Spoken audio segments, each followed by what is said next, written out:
It's time for The Drive with Q on Sports Radio 102.9 FM The Game. Now, here's Q.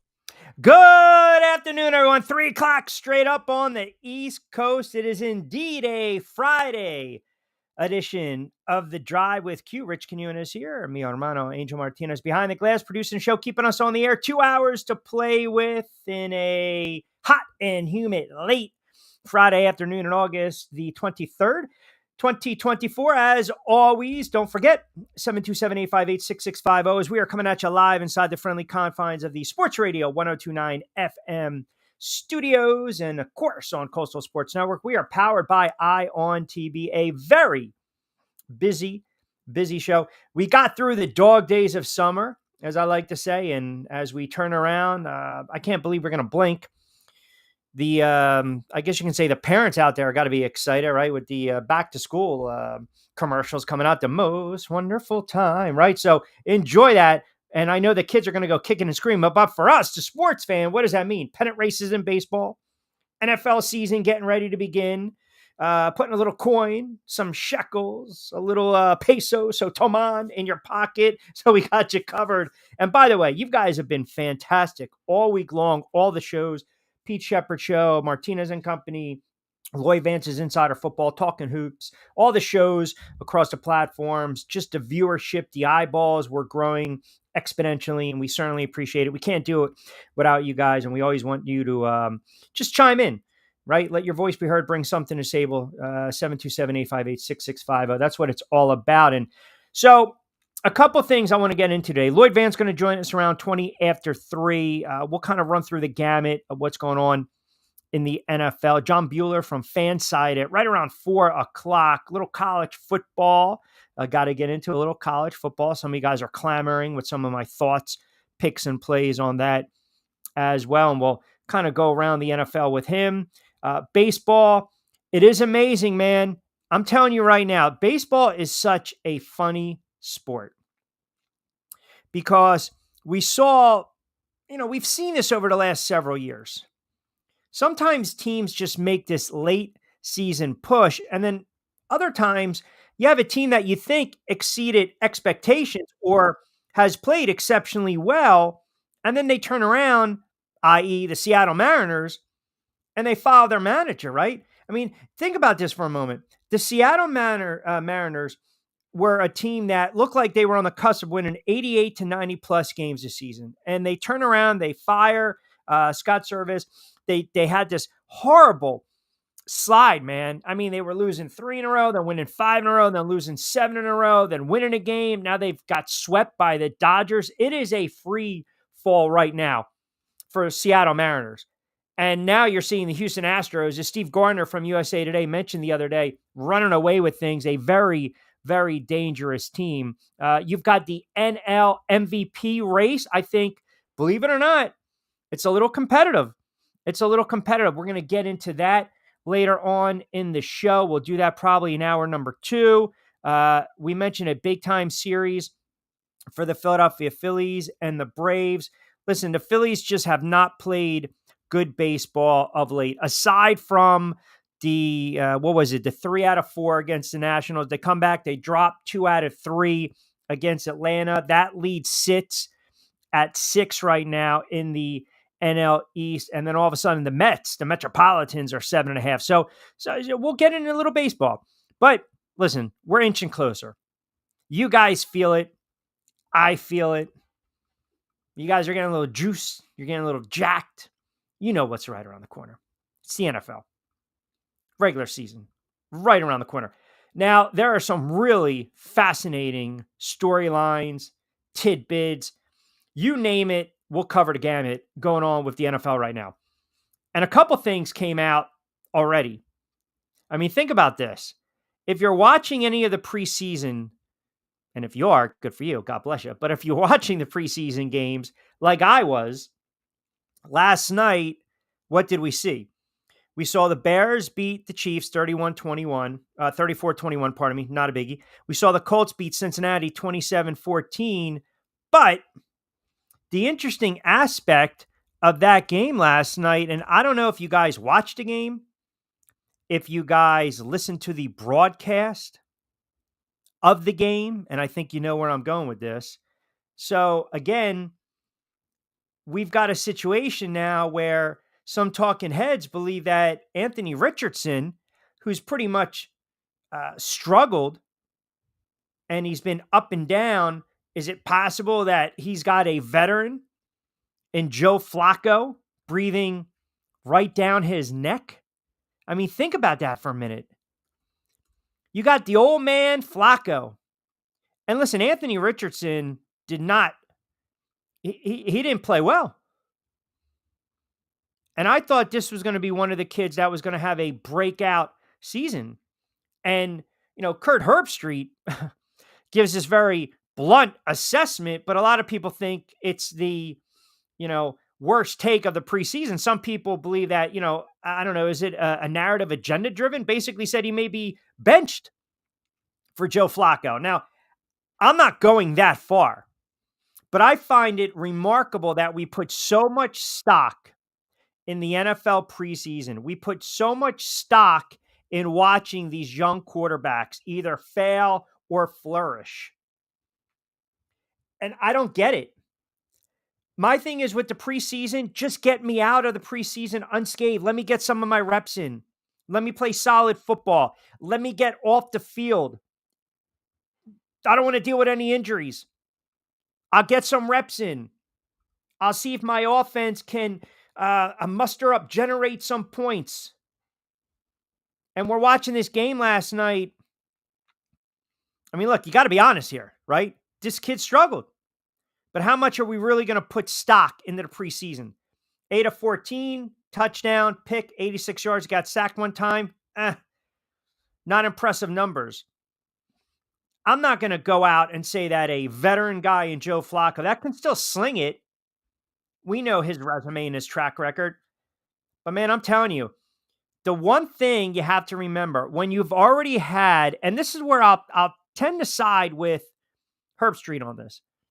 When you've had a quarterback that has had success in the NFL, like Joe Flacco, has won before, Super Bowl, put up gaudy numbers. Now, I get it. Twilight of his career, bouncing around, journeyman quarterback, veteran backup, hold the clipboard, come in for a cup of coffee, make some plays, i.e., like he did last year with Cleveland. You're Shane Steichen, you're thinking to yourself, if Anthony Richardson's healthy and can move around a little bit and make plays with his arm and his legs, we'll be okay. But if we're getting turnovers and bad sacks and picks, here we go. You got a guy like Flacco, who, again, has been there before. And I'm telling you right now, if you struggle and you're not playing at an acceptable level in the eyes of your head coach, your ass is going to sit. Now, there are some examples of quarterbacks. Andy Reid's not benching Patrick Mahomes. He's not. But it doesn't mean you start to creep into that, here we go, quarterback controversy, or, hey, the young kid's going to find out the hard way. And that's a situation that bears worth watching if you're a Colts fan, because a lot of people believe they were getting ready to take the next step this season, especially in the NFC South. Now, the other hilarious story, and this is hilarious. In my eyes, this is hilarious because this is your ultimate case of buyer's remorse. Deshaun Watson, arm soreness already. Now, the jokes will write themselves with that. The jokes write themselves with that. But Deshaun Watson, right? Arm soreness a little bit. You don't think for one moment that the Cleveland Browns have the most biggest regret of giving this guy a fully guaranteed contract, which means every single solitary nickel, dime, penny, dollar, it's all accounted for. It all goes in his pocket. It doesn't matter. I mean, this to me, you've got a backup in Jameis Winston. You had a running back in Strong Jr. that got hurt. You got a cornerback in Ward that remains in concussion protocol. You've got a running back coming off an injury. You've got all this stuff going on in the AFC North when it comes to the Cleveland Browns. And now you've got your quarterback who you believe is finally going to lead you over the hump and make a serious run here with arm soreness. I think Deshaun Watson, I think that contract, that deal, that contract will go down as one of the worst in NFL history. I honestly believe that. I believe that and here's the other thing that I saw this mentioned and I was going to get to it. And I want to be careful how I worded it. There is skepticism now of this injury update for Deshaun Watson, right? So Browns head coach Kevin Stefanski caused a little bit of a stir because he mentioned earlier in the week that Watson is dealing with, quote, general arm soreness. So he was limited to a couple reps, I think, Wednesday. Today's Friday, right? So again, a lot of people are thinking, wait a second, a little fishy here, because also we were talking about whether or not Deshaun Watson was going to start in this final preseason game against Seattle. And Charles Robinson admired the hell out of the guy. I've had him on the air for years. We're going to try to get him on during the football season. Came on and said, quote, on another station, all right, this is the plan for him to play in the final preseason game. Everyone knew it was a risk, right? We all knew. He said, it's sort of like, how does this not happen? And then the general soreness pops up, and to me, it feels convenient. I saw the freak out, oh my God, Deshaun Watson limited practice with arm soreness. But I'm like, the easiest way to decide just to bypass the final preseason game is something like this. So I guess I would just say I'm a little skeptical. And I agree. And there was talk that he was going to play in the final preseason game against Seattle. And then you lose a starting left tackle, you lose another lineman, you got some issues. It reeks to me, again, it basically is an easy out for Stefanski to pull Watson, give him a week off, then you can get him ready for the regular season. So it'll come a little more clear tomorrow, but I'm telling you, that's a team to also watch, the Cleveland Browns, because I believe Deshaun Watson is shot. I don't believe that Deshaun Watson really is the quarterback that he once was. I don't.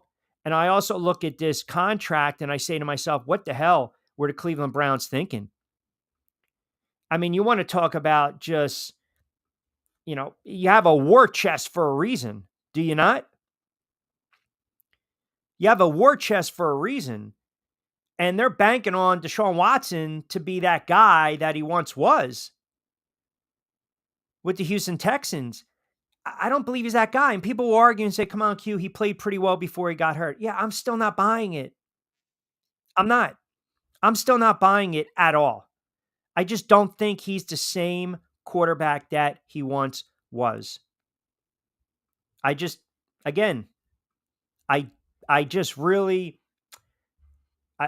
for the life of me, do not believe he can still make the plays that he once did.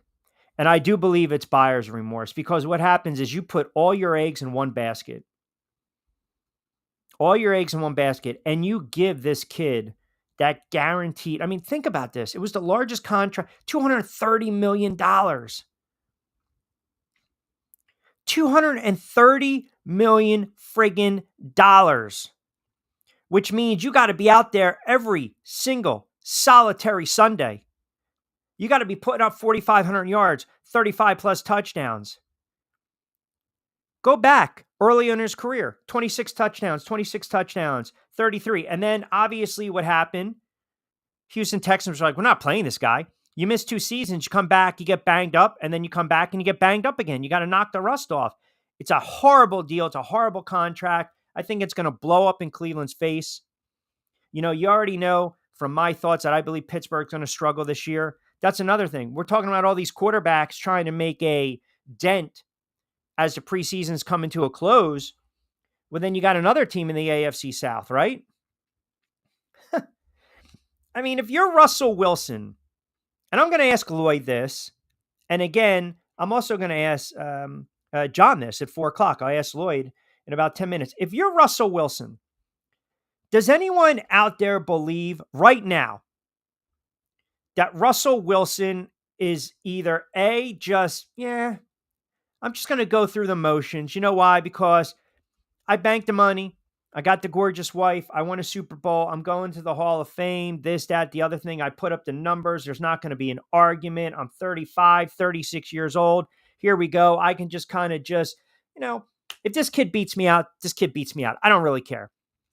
Do you believe that? Or do you believe that somewhere inside Russell Wilson's gut, right, where, again, it's only himself, and himself at the end of the night, where he wakes up, he looks in the mirror, and he says to himself, I got to fight. I got to fight for my career. I got to fight for my livelihood. I'm not going out like this. I'm not going out like I did in Denver. I'm not going to allow Sean Payton, who, let's be honest, we didn't get along, wasn't the right fit, wasn't the head coach that I wanted. I wasn't the quarterback that he wanted. I'm not going to allow this bump in the road, this blimp on the radar to sidetrack my career. I mean, if I'm Russell Wilson, I'm pleading with Tomlin. I am pleading with Tomlin. I want reps. I want snaps. I want reps. I don't want Justin Fields out there. I don't. I really don't. I don't want Justin Fields out there. I don't want this kid taking important reps away from me. Like, where's the friggin' fight in Russell Wilson? Where's the fight? You got a young quarterback in Justin Fields that's basically trying to state his case. And Mike Tomlin came out. Well, you saw the depth chart. So what? What? Because you know what Russell Wilson once was? And that's why Fields come out and says, quote, I think I've shown what I can do. But you've got these quarterbacks right now. Look, you got this young kid, Anthony Richardson. You got to ball out. You got a veteran waiting to take a couple snaps away from you. You got Deshaun Watson. You banked all this money. Are you friggin' motivated to be out there and play? Or are you just going to roll over like a friggin' lazy-ass dog and just collect a check? I mean, if that's the case, why do you even want him on the team? $230 million, be damned. Who cares? Like, I don't want a player like that if you're not going to go out and play. There's a difference from being injured and hurt in the NFL. Any player will tell you that. Injured and hurt. Now you got a situation in Pittsburgh. If you're Russell Wilson, it's like, come on, man, what are you doing? Like, seriously, what are you doing? Do you want the reps? Do you want the snaps? Do you want to have a kid beat you out? A kid that people thought was going to be out of the friggin' league? Like, where's your fight? Where's your heart? Where's your moxie? I mean, I get it. He's dealing with a calf injury. So Fields comes in and he gets reps and he has time to adjust to a new offense. Okay. Mike Tomlin's, he's going to sit on this. He's going to sit on this. But I'm telling you right now, man, if Russell Wilson has any type of heart, if Russell Wilson has any type of guts and heart, calf injury, banged up or not, he plays Saturday night in that preseason game. By all accounts, he's going to get some reps against Detroit. He's got to show Mike Tomlin that he can still play in this league at a high level. I don't care if it's a friggin' series and he goes 4 of 6 for 65 yards and a touchdown. Give me something. Instead, it's almost as though you're rolling over and you're going to let this kid take the job away from you. And now remember, I said this on Back Your Play and I've said it on the Drive with Q. I've mentioned this numerous times on other spots that I've done. I believe Justin Fields eventually will be the starter. I went as far as to say I believe Justin Fields was going to be the starter week 1. I didn't want to backtrack it a little bit because I saw how poorly they both played in one of these games. And Russell Wilson had a really bad debut in the preseason against Buffalo, right? But again, veteran head coaches, i.e. like a Bill Cowher, is probably sitting there saying, give Russell Wilson a chance, let him marinate, let him try to cook a little bit. If he falls on his ass, then all of a sudden you can bring in a guy like Justin Fields. So we'll get into that as well. 21 past the 3 o'clock hour, just cranking it up on the drive with Q. Keep it locked in, 727-858-6650. We got our good friend Lloyd Vance waiting in the Q room. We'll get to him in a moment. We'll take a quickie time out. I just named that. Forget about the green room. We're all about branding and marketing. We're calling it the Q room. Just sit. The lights come on. You dim the lights. You relax. Someone will be in to take your order in a moment. 727-858-6650. We'll come back on the other side. We'll take up to 5 o'clock. John Buhrle, 4 o'clock from Fansided. Your calls, your tweets, your text, 727-858-6650. Adopt US Kids presents What to Expect When You're Expecting. A teenager. Learning the lingo. Today I'm going to help parents translate teen slang. Now, when a teen says something is on fleek, it's exactly like saying, that's rad. It simply means that something is awesome or cool. Another one is totes. It's exactly like saying, totally, just shorter. As in, I totes love going to the mall with Becca. Another word you might hear is jelly. Jelly is a shorter, better way to say jealous. As in, Chloe, I am like so jelly of your unicorn phone case. You don't have to speak teen to be a perfect parent. Thousands of teens in foster care will think you're, rad just the same. To learn more, visit adoptuskids.org. A public service announcement brought to you by the U.S. Department of Health and Human Services, Adopt U.S. Kids, and the Ad Council. This is the story of a very special woman. In a matter of seconds, she turned herself into a great mathematician or an entrepreneur. Her knowledge was limitless and still is. She could also make monsters disappear, especially those that lurked in the shadows under the bed. Once, this woman put back together a teenage girl's broken heart, which had been shattered in 1,000 pieces, just by giving her a bear hug. She masqueraded as a regular person at work, but as a superhero at home. Everyone knows her as Gabriella. I still call her Mom. Your hero needs you now, and AARP is here to help. Find the care guides you need to help, complete with tips and resources at aarp.org/caregiving. A public service announcement brought to you by AARP and the Ad Council. Call or text the show at 727-858-6650. Now, back to Q. All right, it's Friday edition of The Drive with right here on Sports Radio 102.9 FM. The game, Rich Quinones here. Angel Martinez behind the glass, keeping us on the air. We'll take you up to 5 o'clock. Our good friend, Lloyd Vance. If you guys want to get on a conversation as well, you can text in the show as always. Lloyd Vance, host of Lloyd Vance's Insider Football on 102.9 FM. The game, Monday, 8 o'clock. Also joins me during the week on Back Your Play, our gambling podcast, where we break down and go beyond the numbers. All right, my friend, appreciate you jumping on board. Week 3 of the preseason, but alas, some storylines. How are you? Doing great, Q. We're almost there, and it's going to be Chiefs Ravens before we know it. Yeah, Thursday night to kick off Thursday night affair to kick off the 2024 season. Did you listen to or did you watch last night's game, the Colts game, and interesting kind of comments by Kurt Herbstreit, pretty much speculating a quarterback, I don't want to say controversy / conflict in Indy between Anthony Richardson and Joe Flacco. I mean, are we buying this at all? Is there something to be said? Or do you believe that Anthony Richardson is on a quote unquote short leash? Well, Q, Anthony Richardson struggled at points in this game, and he did not play a lot of football last season with that shoulder injury. And you have Flacco come in there, and he was the miracle man for the Cleveland Browns, got him to the playoffs, and had that good stretch run. So, I just think he's a quality veteran that they brought in, but firmly Shane Steichen, the head coach, Richardson's his guy. You know what I mean? They drafted him for a reason. They brought him there. And I just think Herbstreit was trying to find something to talk about. I believe there's listen, I'll say this, though. If you've got a veteran back there in Joe Flacco, and again, no one's saying he's going to be able to run around at 35, 36, 37 like Anthony Richardson is, but we also saw Anthony Richardson got hurt his rookie season. I mean, he's a talented quarterback, but the Colts, they need to win, right? That head coach needs to win. I mean, that's just a fact. And you bring in a guy in Flacco where I guess the question is if he continues to struggle, Anthony Richardson, there's a reason you bring in a guy like that. I mean, you talk about the Nick Foleses of the world and then the Joe Flacco, the body of work, he's done it before. And we saw, semblance of success last season late against Cleveland. So I think, or perhaps it's more or less to kind of light a spark or a fuse under Anthony Richardson's ass.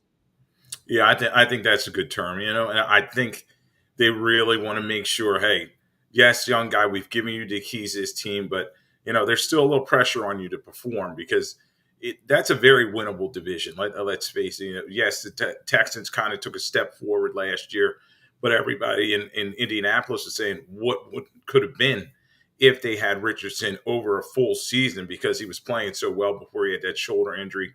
Obviously, he struggled last evening in terms of his coverage, reading it, and he threw some bad interceptions and, just didn't look like himself. But as I always caution everybody, this is preseason.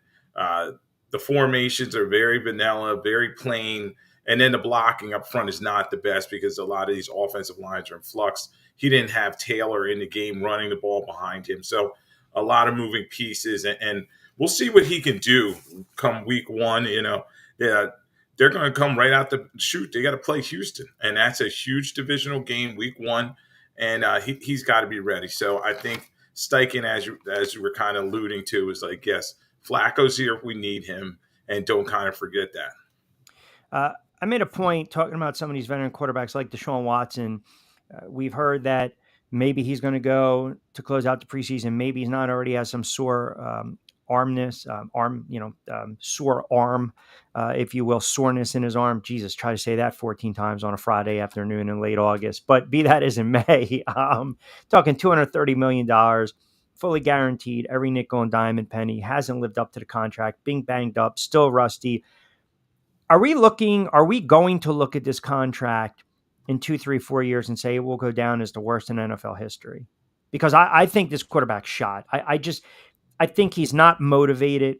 I don't think there's an incentive, within Deshaun Watson where he's like, I made this money, now I'm going to prove my worth. I just feels like I've collected my check and I'm going to clock in, I'm going to clock out, but I'm not really going to bring the lunch pail to work and I'm just going to collect the money and go home.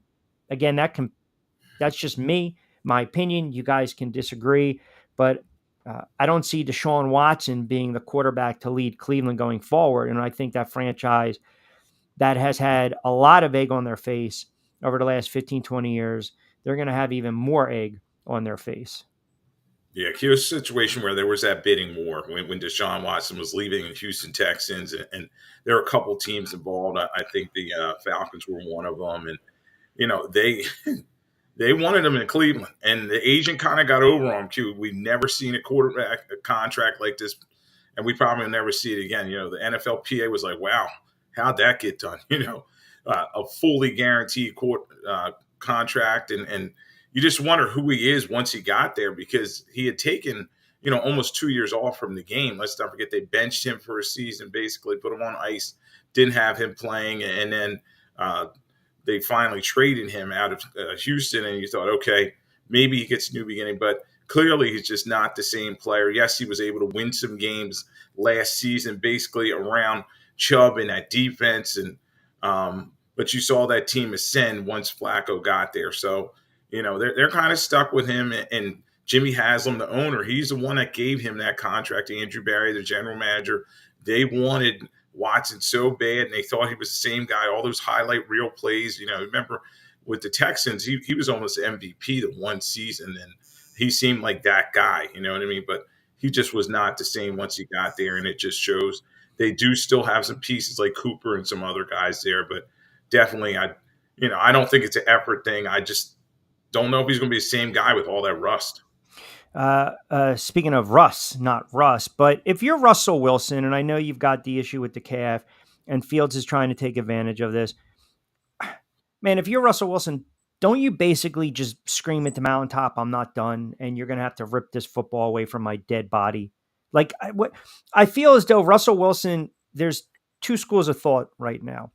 Russell Wilson's either at this point of his career, had a great run, a lot of success, face of the franchise for Seattle, won a Super Bowl, always in MVP contention, making playoffs, making runs, getting the championships, Pro Bowls, All Pro, here you go, bank the money, Hall of Fame. And then cup of coffee in Denver didn't pan out. It was a bad situation. Head coach didn't want me. I didn't want the head coach. And now if this kid beats me out, this kid beats me out. Or where's the fight? Like, where's the fire? Where you go, you knock on Tomlin's office and you say, yo, man, give me as many. I want snaps. I want reps, man. I can still friggin' play in this league. There's no way I'm going to let that kid take my spot. And I just feel as though it's not the latter. I feel as though Russell Wilson just might be resigned to the fact that, all right, I'm not that guy anymore. And I'm okay with that. And I don't know, man. Maybe it's just me. If you're a veteran quarterback and you see a young kid coming on and people are questioning if you have it anymore, where's the pride, right? When you look in the mirror and when you wake up or go to bed at night, you say, hey, I still got something left in the tank and I'm going to prove the doubters wrong. So where are you at right now with Russell Wilson? Yeah, some guys that talk to him in Pittsburgh say that he firmly wants to be the number one quarterback there. But the thing is, Q, he's 35 years old, and is he going to be able to resurrect his career after 2 bad seasons in Denver? And let's face it, his last season in Seattle was not the best as well. And he was always known for his legs and making plays, getting away from pressure. And he's just not the same guy. So, yes, he's going to try to do his best, but he's kind of breaking down with that calf injury. It took a lot longer than he probably thought, healing, because he got that very early in camp and you thought, okay, it's a 1-week injury, but he just was not responding. And the key thing is, the Steelers' offensive line is a work in progress. You got Broderick Jones there, who they drafted. He's not blocking anybody. Ever since Ponce left, and that whole group has just been in flux. So, you may want to have Justin Fields out there. So I think this is going to be a situation. I'm not going to say it's week to week where they're changing the quarterback, but the Steelers, they're start at Atlanta. They're at Denver. They have the Chargers. Then they're at the Colts at Dallas. So, these early games we're going to see, is Russell Wilson at 35 still a guy that can get it done? Obviously, every older quarterback is always going to point to Kurt Warner. Can they, resurrect their career like he did when he went to Arizona, which was when, a lot of people thought his career was over.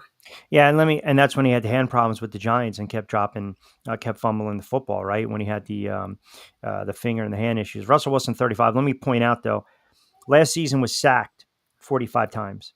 Prior to that, 55 times. I mean, he's been sacked 527 times in his career. To be fair, right? I mean, you still have to protect the quarterback. I don't think Denver did a good job doing that. Again, Lloyd Vance kind enough to join us. 3:32 on a Friday edition of The Drive right here on Sports Radio 102.9 FM, The Game, Southwest Florida's newest game in town. A ton of eyeballs already tuning in as we are 35 minutes in. We'll take up to 5 o'clock straight up, part of the Coastal Sports Network, powered by ION TV. All right, let's get to some NFC news and notes, NFC East. So I think this is a dicey, as I like to say, a little dangerous game right now that the Dallas Cowboys and Jerry Jones are playing with CeeDee Lamb, because you take him off that offense, they are bad. Is a deal going to get done before the season starts? Ooh, Q, I talked to a lot of guys around the league, and they're all saying the same thing. They're not sure what Jerry Jones is doing. Jerry's going to do what he could do. He's the general manager of that team, and we talk about that all the time. So, the only owner that wants to be the GM, and he's not helping himself in terms of these contracts. You think he should get this done with CeeDee Lamb. Now, I'm hearing CeeDee Lamb is kind of maybe playing some hardball as well. He's doing this whole holdout thing, and he wants to beat that that Justin Jefferson contract, Right. 4 years, $140 million, 110 guaranteed. He wants to beat that. So, I think these talks are ongoing, but the Cowboys, as you said, they've got some problems because they have Cooks, who's coming off an injury, and he's missed a lot of training camp. And then when you look around, as you said, there's just not a lot there. They have Ferguson, the tight end, but then you have an older Ezekiel Elliott. You have, some other young receivers there, but nobody's really going to step forward. And then this could be what we were talking about in terms of, it's the beginning of the end for the Dallas Cowboys. Is McCarthy going to be in trouble? They got to get these contracts settled, whether it's Dak, whether it's Micah Parsons, whether it's CeeDee Lamb. Yeah, well, think about this. You got CeeDee Lamb, you got Brandon Ayuk, and you got Jamar Chase, right? All three stud quarterbacks. All three stud wide receivers have contract issues, right? They're skipping practices due to contract disputes. And to your point, the monies, I mean, it's crazy, right? Justin Jefferson, Tyreek Hill, The kid St. Brown from Detroit, contracts all signed, dotted line, worth more than an average of $30 million per season. So you can see why these guys were a little ticked off. But if I'm CeeDee Lamb, you're talking about a player that led the NFL in 135 catches last season. So I'm a no-show for training camp. Finished second in the league with 1,700 yards, 12 touchdowns. Final year of my rookie deal. Scheduled to make just under 18. I am beyond worth that and then some. So I think the problem is that he's logically looking to bank that big payday. And again, when your GM/owner, Jerry Jones, comes out and says, I don't have the urgency to get the deal done right now, that tells me that if you're CeeDee Lamb and you're looking at Hill, Brown, Jefferson, guys that are making more than 30 plus million per season, and you're right there, you could surpass that. The stats, numbers don't lie. Part of me actually thinks he is going to hold out. And I'll tell you, if that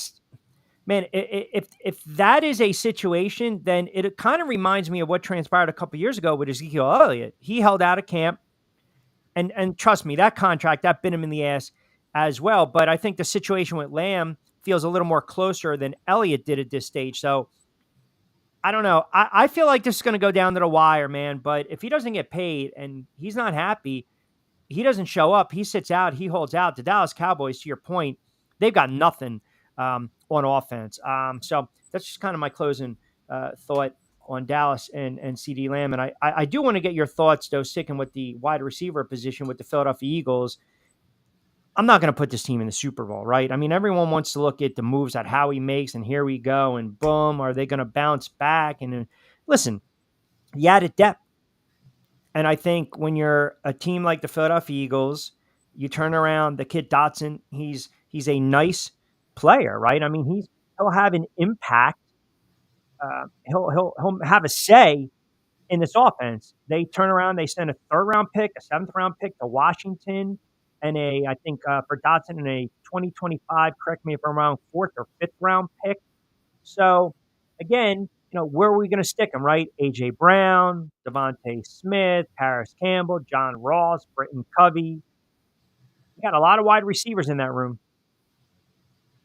Yeah, Q, and they're bringing him in because they really didn't have a definitive, number 3. They brought Campbell over. You're familiar with him from the Giants. He just kind of underperformed. Everybody I talked to has been in camp said he's just really not stepped forward. And yes, on paper, the Eagles have all this offensive talent, but now how are they going to keep everybody happy in this offense? And is Jalen Hurts ready to be that distributor of the football? Yes, he's more known as a dual threat guy, but he's going to have to get the ball out of his hands quickly and make plays. Last year, as we know, took a step back, 23 touchdowns, 15 interceptions, and he's got to get that ball going, and that's what they're bringing in Kellen Moore for. So it's going to be interesting to see how Dotson fits into this scheme. And I was texting with you and Angel there once this trade was done. The interesting thing was, I feel like Washington, they needed Dotson. You know what I mean? So he was underperforming for them.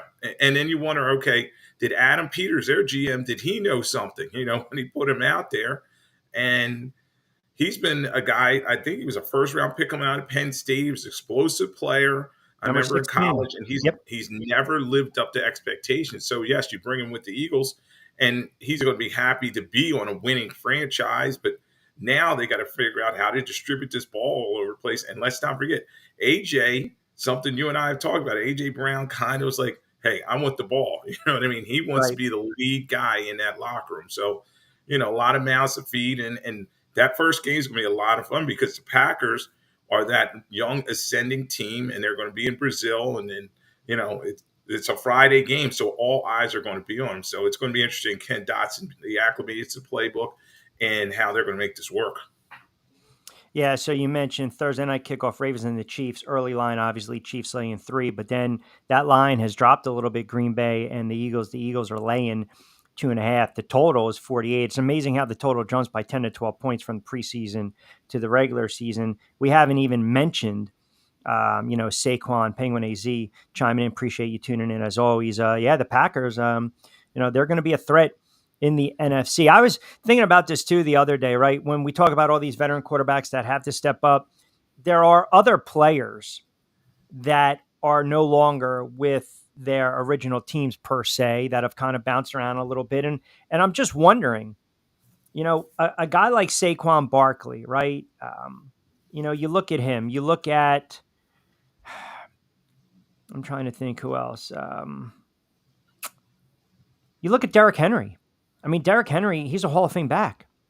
Yeah. Derrick Henry had a remarkable run with Tennessee. Had over 2,000 yards in 2020. I think 5 out of 6 years over 1,000 yards. He only played in 8 games in 2021, but now he's with a new team in Baltimore. Like, how are some of these guys? Do you run them into the ground at this stage of their career? Do you, give them snaps judiciously? What do you think these guys have left in the tank? I mean, I think in our backyard, or more or less closer to you in Philadelphia with Saquon Barkley, the question is now the Eagles have a new offensive weapon and a toy. In Baltimore, it's like, hey, man, you got to protect that lead in the fourth quarter. You're giving it to the big man because you don't want to tackle him come the fourth quarter, right? Barkley's more of that explosive back. Derrick Henry, he's going to grind it out and milk the clock. So do you think these two are going to add that extra dynamic element to set offenses for the Eagles and the Ravens, respectively? Well, I think they're going to be used in different situations. I think that the Ravens are looking – they've led the NFL in rushing the last 2 seasons, Q. So, they want a bell cow running back, and they brought Henry in there, even though he's age 30. They said, you know what, they think he should still get it done. All their other, Gus Edwards and J.K. Dobbins, they're now in the Chargers. The cover's kind of bare for the running backs there. And I think Henry, as long as he's healthy, he's going to get 20-plus carries a game. And he's a back that thrives on being fed the football. Now, the thing is, Q, he's had a lot of carries on his body at this stage in his career. So, yes, early on he kind of split time with Murray there with the Titans. But lately it's been 270 plus carries, and you wonder the beating and how he's going to hold up. So, I think they're counting on him for Baltimore. I think the Ravens, they're up there as one of the favorites in the AFC North, and that's going to be fun to see how they use them. Now, Saquon with the Philadelphia Eagles, you wonder, is he going to be a spare part? But they need to use him. Last year, DeAndre Swift only had about 39 receptions, and they kind of stepped away from him at key spots in the season, kind of down the stretch. They didn't really use him. So, a lot of mouths to feed on that Philadelphia Eagles offense. Saquon, they got to worry about injuries with him as well. He played 14 games last season. Yep. But I know his agent and people around him were saying, oh, he doesn't have an injury history. Well, it's clearly there. Oh, come on, stop. When you look at his career with the Giants, he's a guy, he gets nicked up and then he's missing plays, he's missing games. So, the Eagles have that great offensive line. They got some flux there with Kelsey retiring. You're going to see how that fits in the blocking scheme. And the big thing is, and we talked about this on my show, the Eagles have rested a lot of their players. They have not played in the preseason. Correct. And that's why when you talk about that line, when they play the Packers, changing, because you just don't know how rusty they're going to be getting out there. Yeah, I mean, that's absurd to sit there, not you per se, but say that Saquon's not injury prone. I mean, the guy missed 3 games in 2019. He only played in 2 games in 2020. He missed 3 games in 2021. Finally played 16 in 2022 and then got banged up and missed a couple last season. So that's just garbage. I like Saquon Barkley, but I caution the Eagles fans, watch what happens when he misses he doesn't pick up the blitz or a blocking scheme or misses an easy catch out of the backfield or comes off the field on third down. These are the realities of Saquon Barkley. So with that, I'll throw this at you. Which veteran running back has the most to prove this season? We mentioned Saquon. You mentioned Derrick Henry. Swift now with Chicago, right? Pollard, I believe, is with Tennessee. So you got some backs that now, I mean, forget about a guy like Ezekiel Elliott. That guy's got nothing left. But just saying, give me a running back or two that you believe has the most to prove this season. You got players coming off injuries too, right? Chubb and whatnot. Yeah, Q, we talked about the devaluation of the running back position. So I think one of the backs you definitely got to talk about is Christian McCaffrey. He got that huge contract extension. He's the overall highest paid back in the league, and the Niners need him to be that engine. Number one guy coming off all the fantasy football boards. He's got to have 60 some catches plus, and then the rushing yards to have this Niners team be successful. So the pressure's on him. We talked about Henry. How about like Josh Jacobs? He's going to a new situation with the Packers. He's coming in there. The Raiders kind of stepped away from him. Yep. Is he going to be the same player? You have Aaron Jones going into a division rival with the Vikings. The pressure's on him as well. And then I'll throw another one. Alvin Kamara, you got to wonder how much he has left at age 29 for the Saints. We talked about the up and down nature of this team. They need him to take some of the pressure off Derek Carr. So, you always need that running back in crucial situations, especially late in the season, in the playoffs. You got it when the weather gets bad. You need to have these guys carry the rock. So, I don't like hearing that they don't need running backs anymore because they need these guys out there. Is Aaron Jones, in your estimation, better than Josh Jacobs? Well, I think he did show last season down the stretch the way that he played for the Packers. He carried that team into the playoffs, and then in the playoffs he performed very well. And then when you saw when he wasn't able to play, how the team kind of took a step back because Dillon was just not the guy. So I'd say he's a little bit better. Jacobs in the past won the rushing title, so everybody always points to that. But the Raiders kind of moved away from him with Zach Moss and some other guys. So, we'll see how it turns out. The Packers like to spread their carries around, and we'll see just if he's going to have like 15-plus carries a game or more. 727-858-6650. You guys can chime in, see what the peeps are saying on this Friday edition of The Drive with Q. Rich Quinones here. Angel Martinez behind the glass. Lloyd Vance kind enough to join us. John Buhrle from Fanside at right around 4 o'clock. The running back position, I mean, you squeeze 3, 4, 5 years out of these guys. I mean, that's all you're looking for. And some of these guys, to your point, they're talented, but they're just not utilized the right way. Or some decide to take some big contracts and they go in a different direction. But it's interesting, wide receivers, we got some disgruntled ones out there. I'm just fascinated for when the season starts because, I mean, look, we're already in late August, right? Week 1's right around the corner. So once you get through September and you start to see after 4 or 5 games, I always kind of gauge Halloween if you think you're going to have, a run here and there. And I want to leave you with this, and we'll talk a little more about this next week when we get into predictions and whatnot. But I do want to ask you, there's this sentiment in New York right now, because you know how closely I follow the Giants. And there's this thought that even though the Giants wanted to trade down and go after May or Daniels, and it probably doesn't lessen the blow that Washington's already named Daniels starting quarterback. And I will get your thoughts on Bo Nix in a second, too, to close it out. But there is this thought that if Daniel Jones comes out of the gate and the Giants are 1-3, 1-4, that not only will he get benched, but to what I asked you a couple months ago, the Giants might, because of the clause in the contract and the injury clause and the injury history, just bubble wrap him and basically tank the season. Now, again, it pains me to say that. It's just an opinion, purely speculation. I try to read the room and go by what is told to me by trusted, reliable sources. I've said this many times. I think they're in store for a very long and ugly season. And I feel as though at 1-4, 1-5, that's what they will do. They will bench him and they will bubble wrap him, and you won't see him ever again donning a Giant uniform. Now, he can go out and light up the world and they win 9, 10 games, then I'll eat the crow. But what do you think? What's more likely to happen? Interesting. I think it may happen, Q, but it might be a little early, in my opinion. I definitely think that this is – they may have to tear this thing down before it gets better, because when you look at this roster, I know – you're talking about a 4-win team and there's 17 games played. That'll just be a long, ugly season. I remember covering some, the end of Andy Reid's era.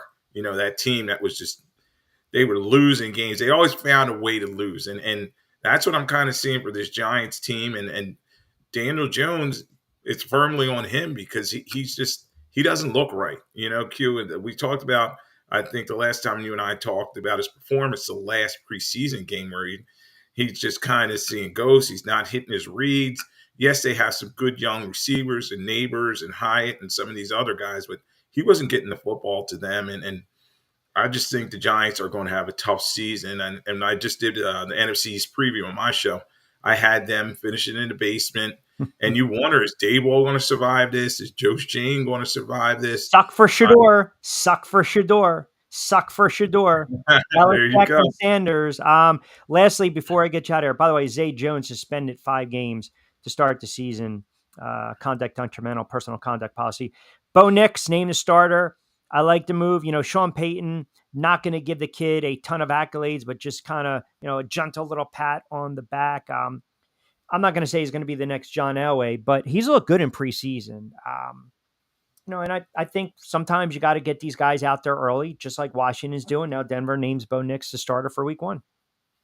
Yeah, and the thing is with Denver, you're going to go with Stidham, really. You know what he could do, and we know Zach Wilson is they're trying to resurrect his career. He's going to be stuck as a third-string quarterback. So, yeah, why not give Bo Nix the opportunity? They drafted him the first round. They're at Seattle.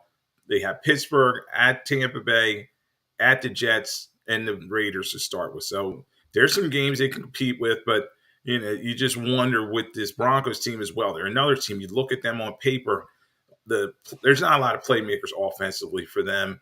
They have a couple nice pieces. We talked about the struggles of their offensive line going back to Russell Wilson. So Nix may be running for his life. The key thing is, though, guys I've talked to says he gets the football out of his hand very quickly, and that may help this young quarterback as his offense. All right, my friend, I always appreciate you jumping on board a Friday edition of The Jive with Q. Catch Lloyd Vance every Monday at 8 o'clock with Lloyd Vance's Insider Football 102.9 FM The Game. We got to bang out a couple BYP episodes next week, but appreciate you making time jumping on live. So the audience, no hat today. He's going hatless, and there you go. He's got the backdrop right there. You got to get, I think what we're going to do is next time, put like an Eiffel Tower or something back there. Let's spruce it up. We'll say, you're on location in Paris, right? We can do that. Or you got to put a picture of your son with the football unit. Yeah. We'll work on it. I'll get the bookshelf like you got. Yeah. Oh, well, hey, listen, it took me 17 days to assemble that.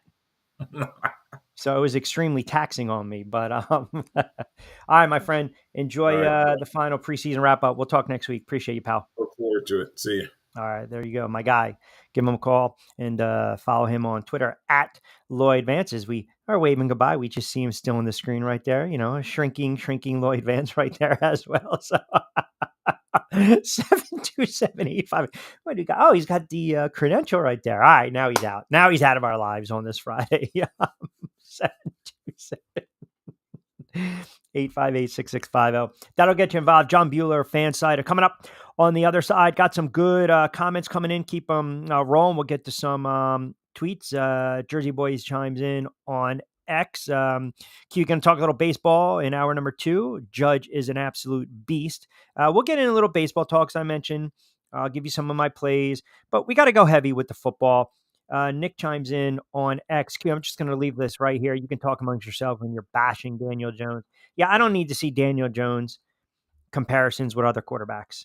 I don't. Lloyd actually sent me that the other day, and I kind of just dismissed it. I don't care. I feel as though on social media, we can just throw anything out there that'll push our narrative, our agenda. And I can crunch things to make it work. Like I used to see guys in radio do that. Like stations used to do that. Stations used to crunch the numbers to give the appearance. We've got X, Y, and Z listeners. Or we're going to add X, Y, and Z. They can push the narratives. We can do the same thing in sports talk. We can do the same thing with stats. I can sell you a bill of goods. I can push a certain narrative. I can push stats. I can cram them down your throat, and I can fit the narrative. I can present it to you where you say to yourself, this guy's really not that bad. Or, hey, I think this guy is really, really good. Penguin AZ chimed in earlier. I did want to address your Kirk Cousins comment. I'm not gonna go out and say Kirk Cousins is done, but I find it interesting that they gave him all that money, and then Atlanta turns around and they draft Michael Penix Jr. Now, I laid it out. Here's my scenario for the Vikings fan. They start the season against the Giants, then the 49ers, the Texans, the Packers, and the Jets, and then the Lions again. That is a brutal friggin' stretch. Let's just say, for argument's sake, they win 1 or 2 games, and they're sitting at 1-4 or 2 or 3, and they lose to the Rams, and they're 2-4 or 1-5, worst case scenario, and Cousins is struggling. Then yes. If you want to pencil in a date where you believe you might see Michael Penix Jr. under center, as I laid out, pencil in November 3rd, because Minnesota hosts the Colts. You don't want to stick a rookie quarterback on the road, whether it's Jacksonville or the Titans or the Bears. Those are the 3 games that follow. So if you think Penix is going to see time this year, which I believe he is, now Cousins can go out and he can put up ridiculous numbers and he's fully healthy. Actually, you know what? Wow. This actually shows you how off I am right now in the moment, because I'm giving you Minnesota, still thinking that Cousins friggin' plays for Minnesota. I gotta get, no one caught it. Nobody caught it back there. I gotta give you Atlanta. Pardon me. I'm giving you Minnesota start the season, and I apologize. I have to give you Atlanta. You guys are probably thinking to yourself, what the hell does Q have in his coffee on a Friday afternoon? It's fresh roasted coffee. That's what I have right now. So let me give you Atlanta to start the season. Guys, I apologize. That is a what the hell? That is a big time no-no on me. That is a bad job by me. So Atlanta starts the season against Pittsburgh, the Eagles, the Chiefs, and the Saints. So you got a winnable game here and there. Then Tampa and Carolina. So again, argument sake, Kirk Cousins struggles. They're one. If they lose to Pittsburgh and Philadelphia, and he looks bad against Pittsburgh, and they get waxed by the Eagles, they got Kansas City. They're not winning that game. 0-3. Maybe they beat the Saints. Maybe they lose to the Bucs. 1-4. You're not sticking the kid out there on the road to start a game. You're going to, have him start against Seattle at home. Yeah. Okay. That's a little more likelihood. That would be October. So just to clarify, let me just clean that up. So again, Cousins, not with Minnesota, with the Atlanta Falcons, who drafted Michael Penix Jr. But yeah, to answer your question, I've always liked Kirk Cousins. I've always thought he was a very good quarterback. You go back to that a couple of years ago when they lost to the Giants, the 4th down play. That was a check down play. I can't blame him, man. I mean, that's the play that was called. You got the tight end coming out of the flat for 4 yards on a 4th and 8 against the Giants, the last play of the game. It's kind of a microcosm of, Cousins' career, right? But still puts up numbers. All right, fast approaching the 4 o'clock hour. John Buhrle from Fanside will join us. 16 a book, 60 to play with. Chime in as well, 727-858-6650. Got a lot of Facebook comments as well on the NFC East. Some of these wide receivers holding out. Some of you guys took a little umbrage to my comments on Anthony Richardson and Deshaun Watson. We will read them off as well. 727-858-6650. 16 a books. We'll take you up to 5 o'clock straight up on a Friday edition of The Drive right here on Sports Radio 102.9 FM, The Game, Southwest Florida's newest game in town. We are powered by Coastal Sports Network and on TV. 4 o'clock straight up. Hey, Dad, your prescription will be ready in just a minute. Hey, Dad, your laundry will be ready in just a minute. Dad, your lunch will be ready in just a minute. Hey, honey, why don't you take a minute? When you help care for a loved one, you give them as much time as you can, making sure they're safe and comfortable. But it's just as important that you take some time for yourself. At AARP, we can help with information and useful tips on how you can maintain a healthy life balance, care for your own physical and mental well-being, and manage the challenges of caring for a loved one. Because the better care you take of yourself, the better care you can provide for your loved one. Thanks, Dad. Thank you. You're there for them. We're here for you. Find free care guides to support you and your loved one at aarp.org/caregiving. That's aarp.org/caregiving. A public service announcement brought to you by AARP and the Ad Council.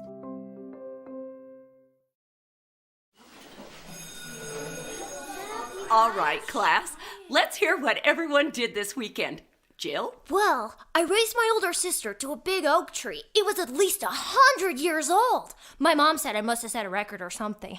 And then we went down by a stream and perched up on this huge rock and saw all these little minnows swimming around way below us. And then I rescued my little brother from an evil slug king who was guarding him at the bush fortress. And my sister and I brought him back to our super twig fort for safety. And then we all laid out and told stories until it got dark. And the Big Dipper led us all the way home. Awesome. Where were you, Jill? Yeah. We went to the forest. It's not that far away. Anyone want to come this weekend? Ask your parents to take you and your friends to the forest this week and find the fun, adventurous you. It's closer than you think. Check out discovertheforest.org. Brought to you by the U.S. Forest Service and the Ad Council. Don't forget to get social with us. Follow Q at Rich Q on Q. And now, back to Q. All right, 4 o'clock straight up. 16 to book, 60 to play with on a Football Friday edition of The Drive with Q. Rich Quinones here. Angel Martinez behind the glass. I'm wondering, am I going to have to refresh? That is the question we are pondering right now as we get into hour number 2. That's all I want to know. I want to see what I want to know. Well, I mean, we got him in the Q room. I mean, can we punch him up, or am I going to have to do the refresh? Hold on. This is what we do. We try to make... There he is. Now, John, I got to ask you, because I have a tendency to butcher names, right? Because Quinones is so easy to pronounce. Is it simple Bueller, like in Ferris Bueller? Yeah. Ferris Bueller. Spelled a little differently. Walker Bueller, one less E. Yeah. Well, listen, I appreciate you jumping on board. I'm so happy that we were able to get you. And for the listening and viewing audience, John does a great job. Staff writer, fan side. I feel like I'm reading like the Academy Awards, all your credentials, but I have to, because you got some good stuff here. You cover college football, the NFL. We know that, national scope. Your Atlanta Braves. We'll talk a little baseball as well. You got University of Georgia. Maybe we can dive into that. You're a grad. And then you've got some really unique podcasts. Your False Start, which is a college football podcast. And then I didn't know this, the Blogger Dirty podcast. That's pretty good, right? Where bird is the word. So you also talk Atlanta Falcons. So you're pretty much heavily involved in everything going on in the dirty, dirty South. Yeah. Atlanta native, born and raised, went Nice. to Georgia, lived in Chicago for 3 years, but yeah. Wow. Yeah. Just Atlanta, Georgia. That's kind of what I'm about, but Yeah. I love football. I love talking to people about sports. It's crazy. I get to do this professionally, but Right. might as well be me. Why not? Hey, listen, if we can all make a couple dollars from doing it and having fun, that's awesome. So again, John, kind enough to join us as we are taking you up to 5 o'clock on this edition of The Drive with Q. Rich Quinones here. All right, let's start little NFL. Let's start with the Atlanta Falcons that you just mentioned. We had a couple guys asking, as I actually had to go back and forgot for a moment that Kirk Cousins was with Atlanta, not Minnesota's. I'm going down Minnesota's first 4 or 5 games. What's the sentiment down there with Cousins, the big contract coming off the injury, and they draft Michael Penix Jr.? So I want to ask you first, what do you believe, how do you foresee or envision the Falcons this season under Cousins? And we know they already made the move defensively with the trade with Judon for the Patriots. So let's start there with Cousins. It seems to be a pretty good fit.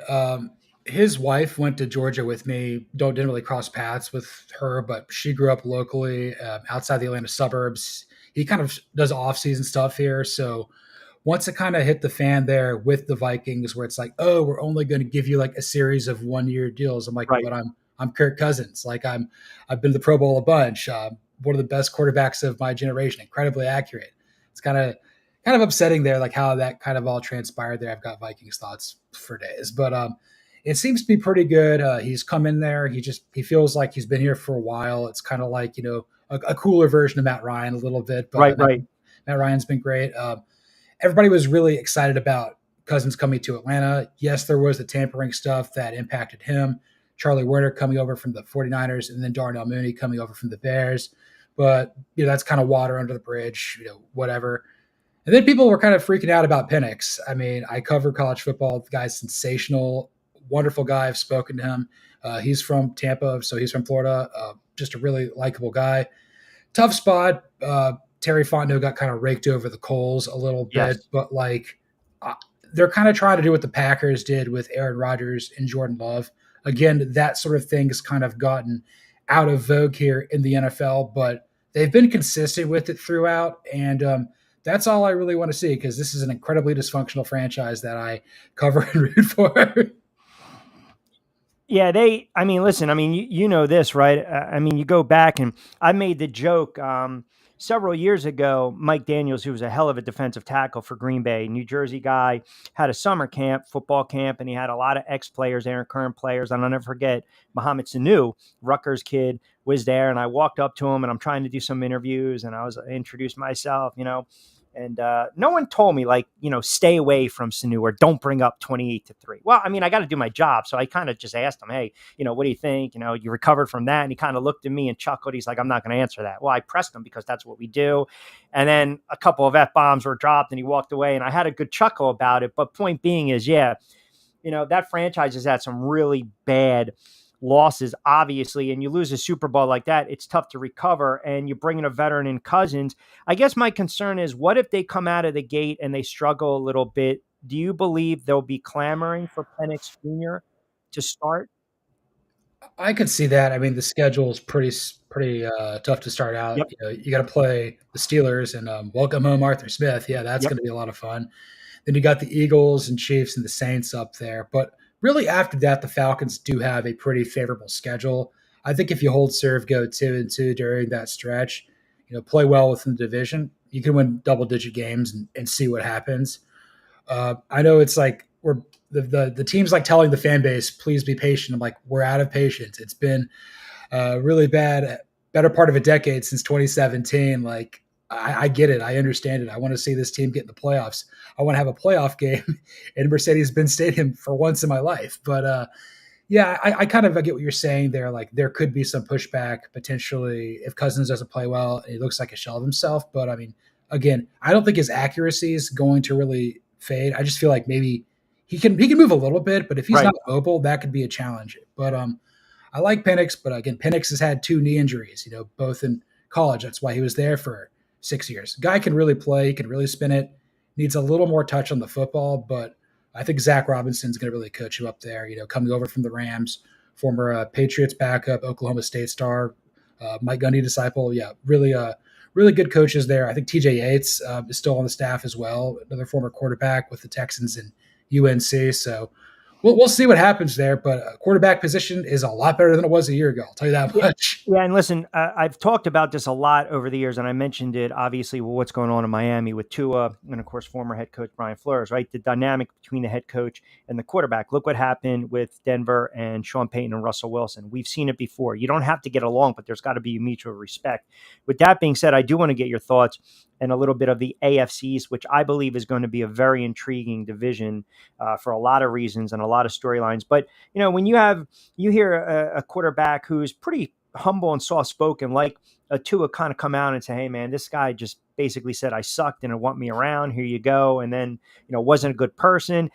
I never really saw that side of Tua. And look, Le Batard does a hell of a job. He knows how to interview. He knows how to get the player to open up. And then, of course, you have Flores coming back, and you knew he was, but it's not like he really bit. He didn't really take the bait, but he certainly didn't turn around and say, yeah, maybe I pushed the kid. I could have handled it a different way and coached him up a certain way. You hear a story like that, the quarterback just banks the money, and you got the head coach right now who's sitting as a coordinator with Minnesota. What's your thoughts on Tua? And were you a little surprised that he was as, I guess you can say, transparent and critical of Brian Flores? It seems very out of character for Tua, whether that was at Alabama or, with the last several years with the Dolphins. He's a very humble, likable guy. Everybody who is teammates with him loves the guy. But, I knew, he's small of build. He's left-handed. There hasn't been a lot of left-handed quarterbacks in the league in a while. And then you've got a defensive-minded head coach, and you always hope with a defensive-minded head coach that they're not going to be a meathead about it and hate the quarterback like Rex Ryan. We got to get over that. These are the most important players on your team. And maybe he wanted Justin Herbert. Maybe he really wanted Joe Burrow. Maybe he wanted Jordan Love. Maybe this was just he got overruled in the war room. We don't know. But anytime your head coach is having issues with the quarterback, the head coach is going to lose. because like you can remove him as opposed to for much less because like given what the quarterback salaries are. But I mean, I wish Flores the best. Hopefully, he can reinvent himself, get another opportunity to be a head coach, maybe sometime down the line there if with the Vikings. But yeah, it just seems way too positive here with the Dolphins, and I think it's great that Mike McDaniel believes in him. People want to run through a wall for that guy. Yeah, and just one of one. I mean, he was here in Atlanta on Dan Quinn's staff, and just a football lifer. Grew up, being a ball boy there in Denver. Goes to Yale. Like guy's incredible. He's there's nobody else like him, and all it takes is just one person. We've all had bad teachers, we've all had bad bosses, we've all had bad coaches, managers, and whatnot. But if you've got somebody in your corner that's gonna stand up for you all the time, you're always gonna have a job wherever that is. You're gonna learn, you're gonna grow, you're gonna evolve as a person. But if it's incongruent, like it was with Flores and Tua, you got to break that up immediately because this is a big business. There's jobs in the line. There's full grown men with wives, kids, families, and mortgages. Like, oh yeah, this isn't high school. Like, come on. No, it's a great point you bring up. 13 past 4 o'clock hour on the East Coast, a Friday edition of The Drive with Q. Rich Quinones here. Angel Martinez behind the glass, producing show, keeping us on the air. We'll take you up to 5. John Buhrle, kind enough to join us at Buhrle118 on Twitter. Staff writer, fan-sided, host of Blog and Dirty podcast, also co-host, and I listen to this too, False Start CFB podcast. Guys do a phenomenal job. AFC East, as we kind of stick with Miami, I said this last year. I actually said it last March when the Jets were trying to court Aaron Rodgers that I believe it was going to blow up in their face. I got hammered for saying it. Now, did I wish the guy go down after 4 offensive snaps? No. But that being said, I think the Patriots are going to struggle. I think their coaching staff is poorly constructed along with their roster. And I know we don't like to say the word tanking, but it is what it is. I also believe Buffalo's window is closing a little bit, or it's almost shut. And that leaves the aforementioned Miami Dolphins. And then you got the Jets. How do you handicap the AFC East right now? Kind of right there with you. So the Patriots are going to be terrible. I think they're going to be the worst team in the league. I liked the Alex Van Pelt hire. Really good teacher of the game, former quarterback there with the Bills, had been on the Browns. He's going to do wonders for Drake May. Obviously having Jacoby Brissett, who I think is a future like coach, front office executive, universally beloved type of guy across the league. Bill Parcells, his last great protege, I believe he discovered him, so to speak, out of high school. So they've got people in place. I think Gerard Mayo is a little bit over his skis. He'll grow into it. But I think the Patriots are just trying to kind of flush out the Belichick system and just try to be their own thing, like actually have a draft board. So yeah, I'm crossing New England off immediately. Agree. I would also say I'm kind of done with the Bills. I'm just kind of done with this era. Fair point. I mean, the hype that Josh Allen gets doesn't make any sense. It's like we're trying to say he's essentially the Dan Marino of his generation, but Dan Marino could throw a ball. Dan Marino was like the most talented quarterback I've ever seen, even in my youth. But it's like I don't see Josh Allen getting to a Super Bowl. I don't see him winning. People want him to win MVP. I'm just not buying it. And then I think more importantly, at some point, Sean McDermott won a playoff game that matters, dude. Yeah. I know you transformed this team that was terrible for 20 something years, but you got to reset it. It's the same sort of pressure there. I kind of feel that's on Matt LaFleur there in Green Bay. It's okay, get to the title bout, win. Right. It's kind of you got to try to find the right coach to get you over the top to go from, good to great. So I still have Buffalo as a playoff caliber team. Okay. The Jets, I kind of go back and forth on. I'd love to see Aaron Rodgers, return to glory, have one last good year or two before he's cooked. Not a Jets fan at all. I don't really know why people root for them. I'd rather pull for the Giants and stuff. I have Giants in my family, so that's my dad's side. Yeah, well, I got to tell you, my helmet's going to shrink. It keeps shrinking. The more losses they have, it's just going to be like a little pea. Yeah, we haven't even started the season. I mean, I'm a Falcons fan. Who knows what I've been through? I mean, it's just we're all Falcons, Jets, Cowboys, Commanders, Jaguars. There's Browns. There's thousands of us out there, just millions of us out there that just, I guess we're signing up for this every weekend. But I would say with the Jets, it's now or never. They've got a really good defense. They've got a really good roster, 2-52. I like Rodgers. I think that Robert Saleh is going to get a job immediately, no matter what happens after Really? this season. And head coach, though, John, head coach, I think he's a horrible head coach. I mean, coordinator. Yeah, but the funny, I want to actually just not push back, but just comment on that. I also felt that the whole Hackett thing is we're bringing Hackett in because we want Aaron Rodgers, right? And Aaron Rodgers is running the team. It's almost like LeBron with the Lakers. I'm running the team. I just think Saleh's over his head, even though they have talent. That's the thing. This team has talent. They've got players on both sides of the ball. And man, you're banking on a guy coming off that injury, right? 36, 37, 38. I don't know. I'm more inclined to lean the under when it comes to the win totals for the Jets. And I agree with the Bills. I think the Bills are absolutely, I'm over the Bills as well. That's why I think Miami is the best team in the AFC East. Yeah, I've got them winning the division going 11-6. You're kind of in that 3-4 range. You'll play somebody like, Baltimore, Buffalo, Jacksonville, Cleveland, teams like that are like playoff caliber. We'll see what happens there. Miami is certainly trending up, and I think that it seems to be positive, and I kind of root for that. When everybody's pulling in the same direction, I can get behind that. I may not always agree with it, but there's more optimism with the Dolphins than I feel with anybody in the AFC East right this instant. Let me get to Joey's comment. John is a UGA guy. What are your thoughts on Bubble?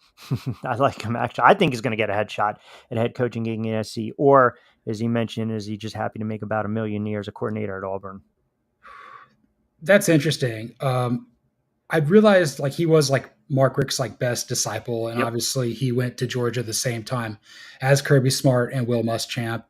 Really underrated offensive mind. I mean, Georgia, as a Georgia fan, we're very lucky we had Todd Monken, and he was sensational. Bobo was really good.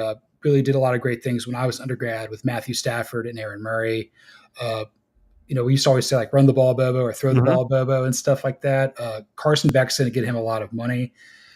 I think it really comes down to, I think his son's still on the football team, and I think they'll probably write it out there. But if there's an opportunity to go I don't know if South Carolina would be an opportunity there, but there could be an SEC opening. I mean, Shane Beamer is feeling a lot of heat there in Columbia.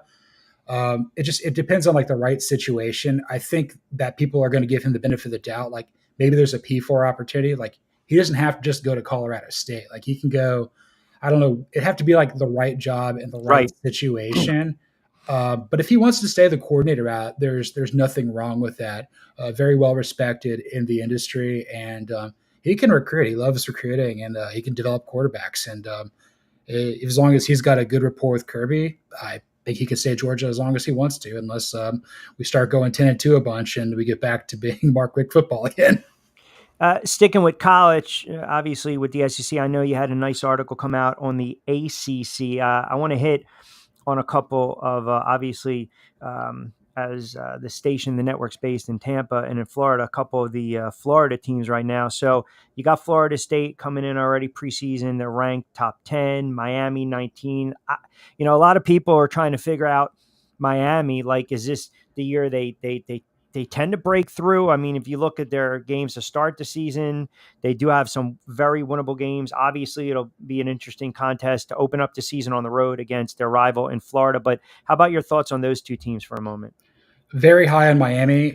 Went through win-loss totals because I had no idea what's going to happen with the ACC. It's a total crapshoot. There's about 5 or 6 teams towards the top that I think could get to Charlotte. Miami was one of them. We know that Mario Cristobal can recruit very well. Good offensive line coach. Needs to be a CEO type, doesn't know what he's doing with offense, but Shannon Dawson seems to have been a really good hire there. I think getting Cam Ward from Washington State and Damian Martinez from Oregon State probably gives the Canes the best quarterback, running back tandem in the ACC. They've got a tough schedule. I mean, they got to go to Cal. That's a scary game. Duke could be pretty sneaky too in a Manny Diaz potential revenge game. But yeah, it's there's too much talent there on the Hurricanes roster for Mario to screw this up. It's just everybody wants this to work. He went there. Yeah. I mean, Dan Radakovich, the AD, I went to high school with his kids when he was the AD at Tech. He got his master's there. They all want this to work, and it would be really great for South Florida if Miami got to that level. And I'm pretty bullish on them. as far as Florida State is concerned, I do think the pickup of DJ Uyunglele in the portal from Oregon State previously at Clemson's huge. Really like Mike Norvell as a head coach. I think he's excellent. I think he was the other candidate to potentially replace Nick Saban at Alabama that ultimately went to Kalen DeBoer. Really like what he's trying to do there. They've got a brutal schedule. They do. I just yeah, pulled it up. It's like them and Clemson. It's like they're going to be like top 25, but like they could lose multiple games this And year. they win 8 or 9 games, you think? Yeah, I've got Florida State going like 9-3 right now. Maybe they could be 11-1, but like, yeah, they're going to be a contender for the ACC and the playoff as well. I just think last year it was all coming up aces. It was all fantastic. I feel bad for the fan base there, like that they missed out on going to the playoff. Yeah, they made the right call, and then mailed it in versus my dogs in the Orange Bowl. Yeah, but they like, did. Mike Norvell is doing a really great job there, and it's really good to see a traditional power like that have the right guy, and they're firing on all cylinders. As a fan of the sport, you want to see teams like Florida State and Miami be good, and I think we're about there.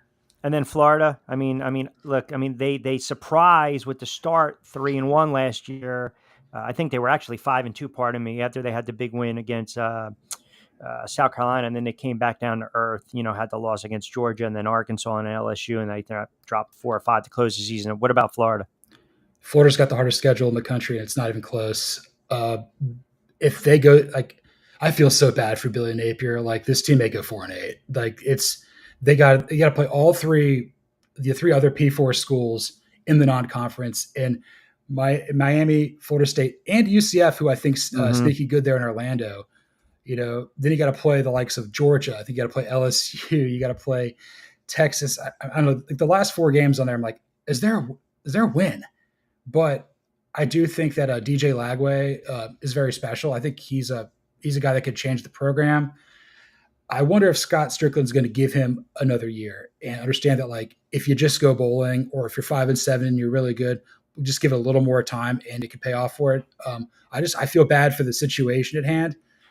It's different than Sam Pittman at Arkansas. We're like, okay, you got to do this. Like, you got to figure this out, or else we're going to have to move on, because Gus Malzahn's right there in Orlando and we can get him. But going to be a tough year for the Gators. I could be wrong, but it's like A&M a couple of years ago. The Aggies, it was just too much. But I just hang in there, Gator Nation. That's not my team, but I understand what you're going through, and this is challenging. So right now, if you look at the ACC and you go back to those teams in Florida, I'm going to assume. Do you believe Cam Ward is he'll have that trip to New York? He's a Heisman finalist. He's my best pick out of the ACC to get to New York. I would say, like, I don't know if he'll win it. I would say like Dylan Gabriel with I'm pulling up the odds right now. I am curious. Yeah. Like you get the Dylan Gabriels, the Carson Becks there, plus 600, plus 800. Yep. Mm-hmm. Then I guess you look at like, okay, is Quinn Ewers going to stay healthy and play 13 games for Texas? The Big 12 is a total crapshoot. If Utah has a great year, maybe Cam Rising gets there and he can rent a car and and drive himself from Salt Lake to New York. But if Cam Ward has a season, I think he's going to be. I think he could be a first round pick. I think he could be right up there with, like, people are saying, okay, Riley Leonard's a first round pick, Connor Wegman's a first round pick. Not quite the same level as like Beck, Ewers, and Sanders, but like if Cam Ward plays like he can, and Miami wins like 10 or 11 games, yeah, it wouldn't shock me if he got to New York. He's that talented. 2 more before I let you get out of here. Joey B chimes in. Q John, thoughts on Delaware State travel nightmare to Honolulu? It's a cluster. So I did radio for years for a Clear Channel station. It was a Fox Sports affiliate in Delaware, Wilmington, Delaware. Now it's iHeart. And we used to cover Delaware and Delaware State. And there was a big to-do when Jeff Pearlman came out with an article on Delaware State and Delaware. And, is there racism involved? Because Delaware would hoard all the tickets. Delaware State, historically black, MEAC, smaller school. I looked at this story and I said, oh my God. And people have to realize too, forget about the line. I think they're 40-point dogs.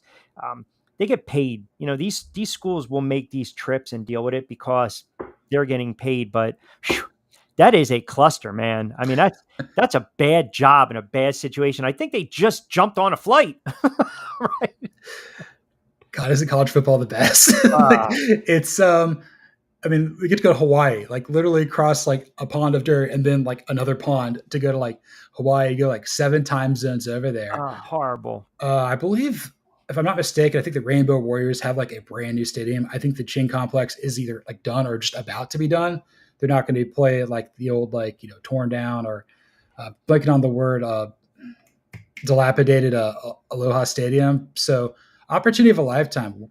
Rainbow Warriors might make some noise there in the Mountain West, but like, yeah, I feel bad for the guys at Delaware State having to, like, who knows how many connections they have to do.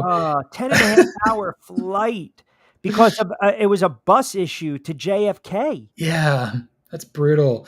You would think that like you'd have that figured out. Like you'd go like at 3 a.m. when no one's on the road. But you know what, though, to take it from a gambling standpoint, I'm curious to know what that game opened at. Because let's just say it opened at 36, 37, and they missed the bus and the flight, and now it jumps to 40 plus, right? 41, and maybe it closes at 42. That's a substantial swing. I mean, I call those the look but don't touch games. I'm not even going to deal with that one. I do want to ask you before I let you get out of here, and great stuff, man. I look forward to getting you on during the football season. Baseball, you mentioned you're a Braves fan, obviously NL East, Mets, Phillies in my backyard. I made the point that I thought from a psychological standpoint, the Braves and Phillies series was more important for the Phillies because I know the Braves and the Phillies are going to meet later on in the season. I think a 4-game set a week or so before the season ends. I would not want to see the Braves in the postseason. But right now, when you look at the NL East, you got the Mets winning some games. You got the Braves showing a little bit of signs of life. The Phillies are struggling. Do you still believe that the lead is sufficient enough for the Phillies to close out the NL East? Yeah, I just don't think time's on the Braves side there. I think the Phillies, they still have bullpen concerns. I don't really trust that part of their roster. Starting rotation's fantastic. We know what the lineup's about. We got the right manager to kind of make this work. Atlanta, it's starting pitching's been incredible. Bullpen's been really good. Raisel Iglesias, what he's done hasn't happened since like 2013 with Koji Uehara. Like he's retired 35 straight hitters, which is unbelievable. But, you're looking across the board, Austin Riley's got a broken hand. Ozzy Albies' hand is still broken. Acuna Torres ACL. Strider's elbow's messed up. Harris had been on IL with a hamstring for like 2 months. We missed time with an oblique with Sean Murphy. He's been terrible this year. Matt Olson's had a really rough season. Yep. Jared Kelnick, you think he's going to make that turn. He hasn't quite gotten there. But then you got guys like Chris Sale, who might win the Cy Young. Reynaldo Lopez, who's been a complete career year, turning himself around from a reliever into, a high-end starting pitcher. Spencer Schwellenbach, making other guys in the Braves organization expendable. But yeah, the Phillies should win the division comfortably, but they're going to find out very quickly that if you're a top 2 seed in this new baseball format, you're screwed.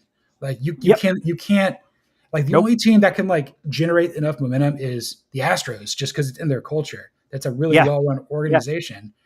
But like if the Braves are like the 4 or 5 and they got to play like the Padres, or then they got to play like the Brewers at 3-6. I mean, we saw how Arizona was like last year. You get hot.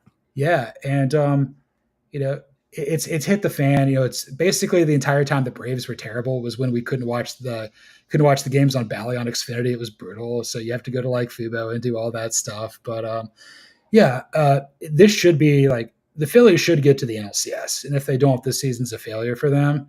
I would take it a step further. The way they started, and I know everyone always argues with me, and I'm a Yankees fan. I got my own issues with that offense and the pitching as well. But point being is, people will say, well, they'll finish strong. Well, look what happened last season, as you mentioned, right? I caught Arizona to not only get to the playoffs, win the division, beat the Phillies.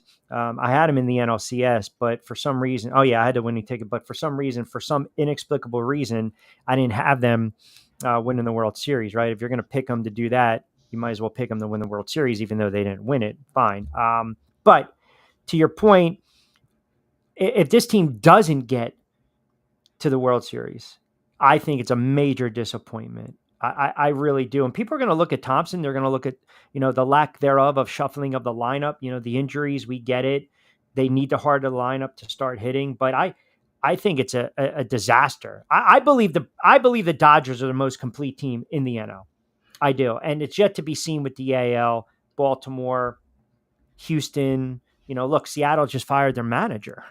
And then you got the Yankees. So I tend to believe that if the Phillies don't get to the World Series, it's a debacle. Yeah, I mean, the Dodgers have pedigree on their side Yeah. and things like that. I know they've had some issues with like the rotation and stuff there. They've been quietly having a really good season like they usually do. Milwaukee's massively overachieved. Seems like they've got a really good baseball culture there. But again, it's been Philadelphia pretty much since May, where like they've been the team in the National League that everybody's had to worry about. And I thought it would be, Philadelphia, Baltimore in the World Series like 1983. There you go, the Wheeze kids. Yeah, yeah, Cal Ripken Jr. as a baby, man. But, yeah. Then Cleveland's also like they're kind of figuring it out too. And then Houston, you can never trust Houston to go away. They always get to the LCS. It's crazy that just speaks to the culture, right? And plus because Seattle maybe just showed up a little too early to the party, and obviously they had a couple of bad losses and a couple of bad series, and the general manager, I should say the manager, loses his job because of it. All right, my friend, I'll let you scoot out of here. Before I let you go, though, you can promote. I don't care if you take up the next 20 minutes. Promote everything you're doing, social media, the podcast, fan site, and everything. Okay, so my name is John Buhrle. I'm a staff writer for fansided.com. I cover college football, the NFL, nationally, the Atlanta Braves. I have a college football podcast with my boss and colleague Cody Williams. It's just fun college football stuff. We do that twice a week called False Start. We just went over to YouTube. Used to go on Monday and Thursday after the season. Like we'll be coming like semi-live after FSU, Georgia Tech, and kind of like nice. Texas A&M and Notre Dame, like that kind of game. And then I also do an Atlanta Falcons podcast called the Blog and Dirty Podcast, which is our fan-sided site for the Atlanta Falcons. I do that by myself, but we have a bunch of guests and people who work in the company that come on. So, we're just kind of building that up. They gave me a microphone. They want to see my face on camera, and I guess I'm just going to do it. Hey, I was laughing when you reintroduce yourself. It reminded me like the Little League World Series, right? When the kids are giving their name, their position, and their favorite players and stuff like that. I've learned you have to do as much as you can, especially now creating all the content, right? The blogging, the writing, and then doing the video. But no, that's fantastic stuff, man. Definitely enjoyed the segment. I appreciate the extended time. I'm glad we finally were able to get you on, and look forward to get you on during the football season and college football, man, and baseball stretch run. I mean, so it's funny. We might be crying in our own tears with New York and these Atlanta squads. So at least, sometimes misery does love a little bit of company. It sure does, Rich. Thanks for having me on. All right, brother. I appreciate you. There you have it. Hey, that's really very good stuff. I enjoyed that thoroughly, man. Well, very knowledgeable, man. Really freaking, extremely. I mean, I know my shit, but John knows his stuff. Yeah, but John's so smooth too, though. He's like, he's one of those guys, like he can, as he's spitting the knowledge out and letting you know exactly how things play out, it comes out like, I have no pressure. I'm good. And you know what else it is? And because I'm a proponent of the good hair, it was just distracting me. It's good stuff. It's good hair. It's free.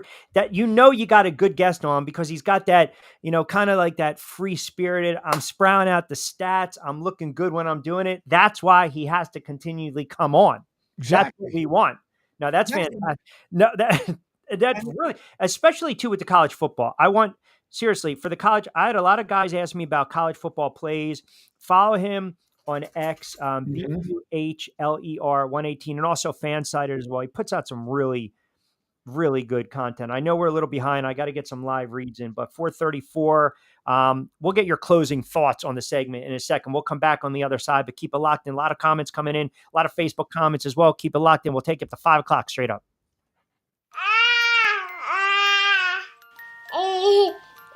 To some people, the sound of a baby babbling doesn't mean much. But that's not necessarily true. By 6 months, they're combining vowels and consonants. By 9 months, they're trying out different kinds of sounds. And by 12 months, their babbling is beginning to take on some meaning. Especially if there's no babbling at all. Little to no babbling by 12 months or later is just one of the possible signs of autism in children. Early screening and intervention can make a lifetime of difference and unlock a world of possibilities. Take the first step at autismspeaks.org. A public service announcement brought to you by Autism Speaks and the Ad Council. The following is made possible by Dad. Why was the basketball court all wet? Because the players kept dribbling all over it. The dad joke. Corny, grown-worthy, but also one of the simplest ways to share a moment with your kids. Why do you have to be careful when it's raining cats and dogs? Because you might step in a poodle. And kids that spend more time with their dads grow up to be smarter, more successful. Can I tell you a cat joke? Just kidding. And, with any luck, funnier adults. Why didn't the skeleton go to the dance? Because he didn't have anybody to go with. Dad jokes rule. So take a moment to make a moment and give your kid a laugh. It's as easy as going to fatherhood.gov. Brought to you by the U.S. Department of Health and Human Services and the Ad Council. That's really funny. Call or text the show at 727-858-6650. Now, back to Q. All right. 727-858-6650. Let me get to some of your comments. Let me get to some of your thoughts. Do you hear her whining? Hold on a second. Hold on. This is what we have to do. It's a 10-second pause. Go ahead. Yeah, see, now she doesn't. I mean, it's unbelievable. I give the pooch an out, and she just doesn't want to take it. Let me, and you know, she's about to make an appearance on the air. Let me see what you. Of course, let me see what you guys are saying. I know you said our couple guys chimed in. Let me see. Gas pump guy texting the show. You know, I find it funny that a lot of people at the big networks like to put rookie quarterbacks down when they have bad preseason. If they have a bad regular season, like, oh yeah, I told you so. But if they turn out to have a good season, they're like, oh yeah, we had confidence in them the whole time. It's a bunch of crap. Yes. I mean, that's just how it is. Q, I'd be surprised if he finished the season this year. I think that was when we were talking about Cousins or Deshaun Watson. I'm sorry. Deshaun Watson. What does he care? He's making money. I don't think he cares about the Super Bowl. In my opinion, I can be wrong. I think he's just all about the money. And he also asked if Russell Wilson was currently injured. Yeah, he's dealing with the calf injury. Good stuff. But to your point, this is just me. It's just what the networks do. The talking heads do. Look, when you have that type of audience and the microphones in front of you, a lot of the talking heads, a lot of these shows, they're basically catered towards, let's just come up with something to say. Let's just stir the pot a little bit. Let's have a conversation. Even though I don't want to talk about LeBron or the Cowboys or the Yankees, let's talk about it anyway. The producer's in their ear, the director's in their ear. You know, there was talk even years ago that some of these guys were just saying stuff to be contrarians and get a rise out of people. So I wouldn't put too much stock in it, but I do understand the point, and it does at times get nauseating, but we do live in we live in the moment when it comes to sports. We want a Monday morning quarterback all the time, and there are a lot of I told you so, right? And it's almost after the fact, and it's very easy to say after the fact. Like, at least with me, when I say something, I'm like, hey, man, go back to my pod, go back to my audios, go back to my shows. They're on demand. You can listen to what I said. And if you agree, you agree. If you disagree, you disagree. But it's there for you. It's not, hey, I told you so. I mean, there are certain things that I've come out that I've been very adamant on over the years that I thought were just, look, I never thought Colin Kaepernick was going to play another snap again in the NFL. Now, I wasn't the only one. I had my reasons behind that. You know, I still believe the Jets and Rodgers, that marriage has failed and it's going to blow up. I was totally wrong. I never thought Michael Vick was going to have an opportunity to play in the NFL again after the dogfighting stuff. So I was wrong on that. But there are other topics or segments over the years that if you feel strongly about them, you stick to your guns. I think what my guy, Gas Pump Guy, is alluding to is the fact that it's very easy to put these quarterbacks under a microscope and say they stink, and then they go 8 of 9 for $125 and a touchdown, and all of a sudden everyone loves them. That's why I steer clear, especially on a football Sunday, the chats or the team chats or the Facebook posts or social media. I want to watch the game. I want to enjoy the game. I don't want to be bothered. I'll take my notes and I'll do my own preparation for the shows, but I just want to enjoy the game. Like we read too much into what people say, what they write, what they do. We take too much stock in it. And that including what I do. Like, don't take it so serious. It's just opinions. That's all it is. It's just opinions. So what I say, what Angel says, what any guest say, what anyone says, what other talking head, it's not gospel, man. It's not. If you guys want to make a gospel, make a gospel. But it's 727-858-6650. Joey B, that's a good catch. The Miami line. So it opened at 32 and a half, and now it's 40. Proponent of good hair. Yeah. That flashed real quick. The proponent of good hair. I am a proponent of good hair. Yeah. Yeah, exactly. What do we got? The little barber. Yeah, barbershop. That's not bad. Our guy Jovan checking in as well. 727-858-6650. 727-858-6650. I can get there with the Dodgers starting rotation. Has to stay healthy. Mariners, their offense hasn't found any type of consistency. No consistency. Agree. I don't know if it's one of the reasons that the manager was fired, but no, great stuff. Really good segment from John. Check out some of the writing that all those guys do, including Jovan for Fansided. Really talented guys. So definitely going to have to get these guys on. Got to get Jovan on next week too. Got to start talking about some futures in the NFL. But as far as the pennant races, now odds wise in baseball, Ohtani clearly is the best player in the NL. But have you noticed that Francisco Lindor, who every friggin' Met fan wanted to run out of town a month ago, is now at plus 500? And he's not going to catch Ohtani. Ohtani's sitting at over, I think it's like minus 1,000 at this point. I mean, he is going to be the NL MVP, and Aaron Judge is going to be the AL MVP. I want to get to some Facebook comments as well. Joe D. Chiming in from Philly Q. I wholeheartedly he always starts off with the wholeheartedly. He wholeheartedly. It's almost like A Few Good Men.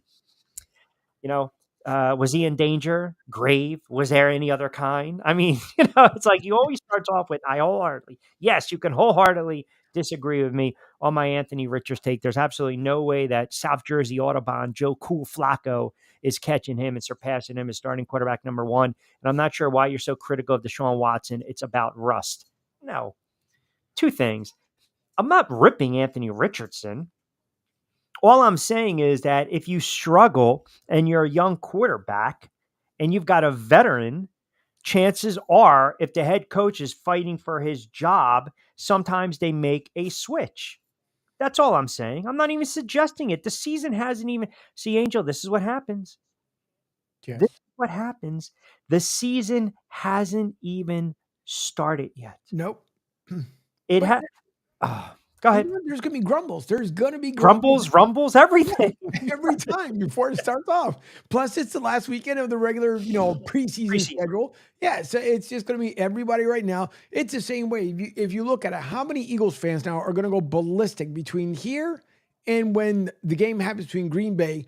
And God forbid, if the Eagles lose to Jordan Love and the Packers, it's going to be all holy hell for a week, and then we'll go right back to business. Yeah, that's true. Well, you're right about that. Holly chimes in on Facebook. Q, you mentioned Deshaun Watson is dealing with arm soreness. You did say that the jokes write themselves.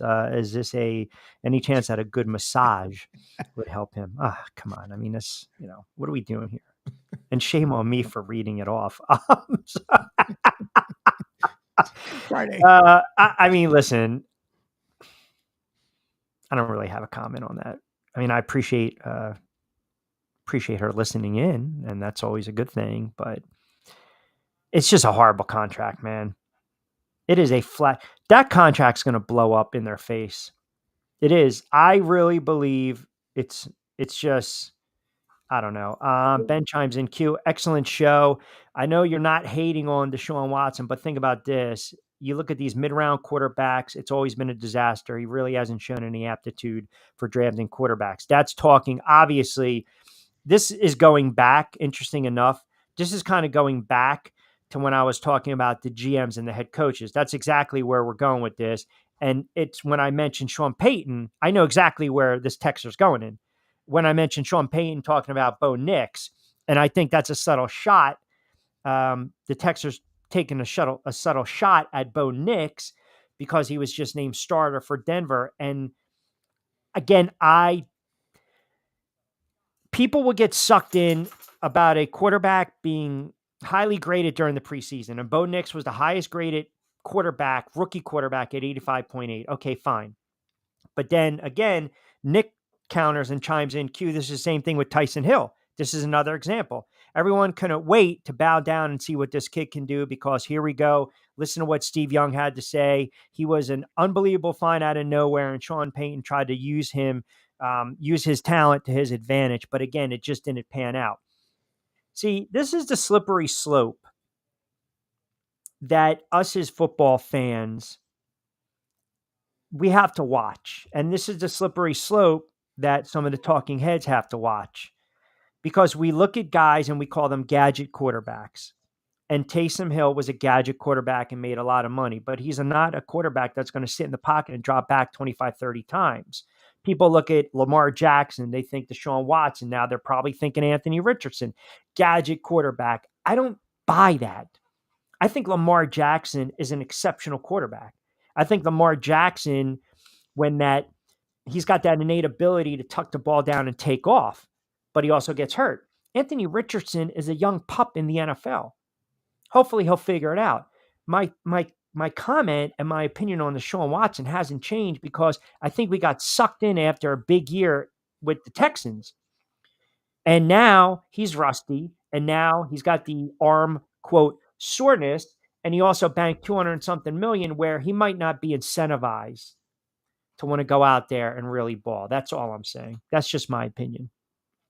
So people can kind of take it for what it's worth. All right, 148, got about 10 to play with. Last time out on this Friday edition of The Drive with Q. We'll take a quickie. We'll take it right up to 5 o'clock on this Friday, and we'll get to your comments, your texts, and we'll talk a little baseball, some picks to close things out. Not completing high school is more of a social thing than it was an academic thing. Even though all these years have passed, I still had that longing to have my diploma. At age 30, Carissa finished her high school diploma. If you're even considering getting your high school diploma, you can do it. No one gets a diploma alone. If you're thinking of finishing your high school diploma, you have help. Find free adult education classes near you at finishyourdiploma.org. That's finishyourdiploma.org. Brought to you by the Dollar General Literacy Foundation and the Ad Council. Don't forget to get social with us. Follow Q at Rich Q on Q. And now, back to Q. Break was quickie. I was going to say my last relationship. Joey B, Pitcher and Angel as John Cicada right now when the Netflix documentary comes out. Angel Martinez stunt double. Ooh, was he the guy that sang the I don't want to? What's that song? Don't want to wait. No. I mean, we're gonna get friggin' flagged if I hum it. Can't live alone without you. Oh, speaking of Netflix, did you see Nicolas Cage? Did He's he gonna make play? Huh? Did he? What he make? He's got one on Netflix. No, let me friggin' finish. Okay. Nicolas Cage apparently is he gonna be John Madden? Really? They couldn't find anybody else. Hold on. Nicolas Cage to play NFL icon John Madden. What? That's okay. No. It's going to be the same Nick Cage voice all the time. You know who would have done a great John Madden, but he passed away, was Brian Dennehy. Yeah. John Madden, big barrel chest. Brian Dennehy, big barrel. Yeah. Or Mr. Caliente, Frank Caliente. First of all, it's not Caliente. I know it's not, but Well, no, he's a comedian. He's got no chops. Caliendo. No. And then he's got 4 friggin' voices, and 3 of them are John Madden, and then John Gruden. Stop. No. Nicolas Cage. Val Kilmer and Nicolas Cage. But niggas, you can't though. Val Kilmer, Nicolas Cage. Where are we going? Val Kilmer. Yeah. Joey, my moment of the week. I have to say Val because I loved him in Tombstone. He was great. I would take Val over Nick Cage for sure. Because it's the same. There's no change, no inflection in his voice. It's always the same.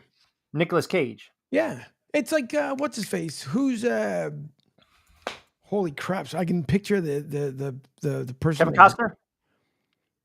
Nah, but he's the same way too. Although that accent he put when he did what was the 13 days or whatever it was, when he tried to act like a Bostonian, when the whole JFK presidency, when Cuba almost a Cuban Missile Crisis. You talking about Kevin Costner? JFK? Yeah, when he did, so it was a movie that was. But hold on, I just said Kevin Costner, and you said no. You're throwing another guy at me. Who? No. I just getting back to your Kevin Costner comment there, saying that I like Kevin Costner. No, he's good, but it was just when he threw the Boston, he tried to sound like a Bostonian in a movie that he was involved with when it was the Cuban Missile Crisis, when they almost fired upon Florida and then obviously here on the East Coast, and he played a movie like 13 Days or something like that when he played in it, but. I don't. Oh, hold on. Let me go to the Bird website, IMDb. Hold on, because this is friggin' bothering me now. 13 friggin' days. I know he was in a movie 3 Days to a Kill, I think. So let me see. Yellowstone, Let 'Em Go, The Art of Racing in the Rain. What the hell? Molly's Game, Hidden Figure, Draft Day. Oh, Draft Day, 3 Days to a Kill. Draft Day was a horrible movie. I want my draft pick back. Yeah, because in real life, you're going to be able to swap them out like that, you jerk off. The Guardian. 13 Days. Here we go. Told you. 2000. Who is the cast of 13 Days? 13. They had like 1 or 2 heavy hitters, but they did like one line in the movie. But it was the worst Boston Kennedy accent ever. It's like, why? What are we doing here? We'd like to fire the stuff off. I'm like, dude, why are you trying? Just let it go. Yeah, but Ben Affleck and Matt Damon, they tried to do way too hard Boston accents in some of these movies. Like The Town, way too heavy with the Boston. Oh, yeah. I'm just Nicolas Cage, John Madden. It doesn't resonate with me. It doesn't, because you're gonna get the same thing. Who's my other guy that I'm thinking? Oh my God, he's driving. Was the movie with John Travolta? No, not that frig moron. Oh my God, why can't I think of it? I mean, do we have a genre? Do we have a year? Probably the peak of his movie career is like 90s, early action star or no? Action star. John Wick. What's his name? Keanu Reeves? Yeah. Yo, hold on a second. Do not. Well, Keanu, no, he's a good actor. Don't get me wrong, but it's the same way almost with him. I look at his movies. I would say maybe 2% of his movies he can change up his voice. Other than that, it's starting. It's funny you mentioned that because I'm starting to see that with Prison Break. I'm getting to the point now where I'm getting annoyed. Okay. I'm getting annoyed at Prison Break because the main character, Michael Scofield, okay, the main actor is Wentworth Miller. And I feel as though, like, as he talks in some of the scenes, he gets very, like, you know how sometimes Pacino later on in his career would not make the eye contact? Like, if you watch the movie Heat, he would always be like, what do we got? What do we got? I want you to, he would, like, say, I'm supposed to be looking at you, but Pacino would be like, he would kind of look down and be like, I want you to notify the bomb squad.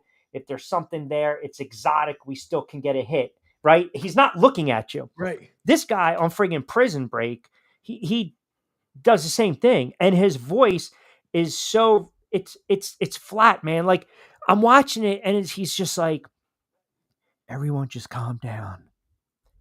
We broke out of the jail in Chicago. We broke out of Panama. This will.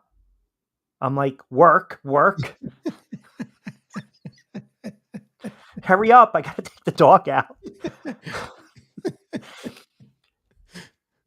Work. But what we have to maintain is order. Tell me it's order. She's about to piss. Order. I mean, it's just, I can't. I can't do it anymore. I can't. And I'm sucked in. I got another season to go. Shit. Joey B says, acting moment with Q. Yeah. LOL, epic. There you go. And by the way, he wants to know our odds on the next J-Lo conquest. If we're sticking with movies. Because there are like some movies right now. So if we pick up the odds on J-Lo's next husband. Ohtani? Oh, stop it. You haven't said much today, but when you do, it's not. Well, she looked for heavy hitters. Oh, wait, hold on. Jennifer Lopez divorce news means it's time to back off. Oh, so hold on a second. Maybe Jenny from the block needs a little time to just self-reflect. No. Don't even believe that one because they said the same thing when she got divorced from Mark Anthony and how quick that we move on to the next relationship. Stars don't stay single forever. They don't. It's ridiculous. Well, I think a lot of them do it because they, you want to still be relevant. Just right? Yeah, well, the same way like Paris Hilton, right? You went from reality star, obviously a Hilton heiress, but now all of a sudden you drop a CD. Are you like Kim Kardashian where it took her all day? Yeah, but by the way, guess what? If Kardashian never got out of the car as Paris Hilton's friend, we would never have known of Kim Kardashian, even though we know of, her, was it her biological father, right? Well, yeah, Robert Kardashian, but don't forget Joey B, do not poke the bear. but that's just bad. Well, you know who Chloe's real dad is, right? Joe Bryant, Jelly Bean Bryant. No, OJ. But he took that to the grave with him.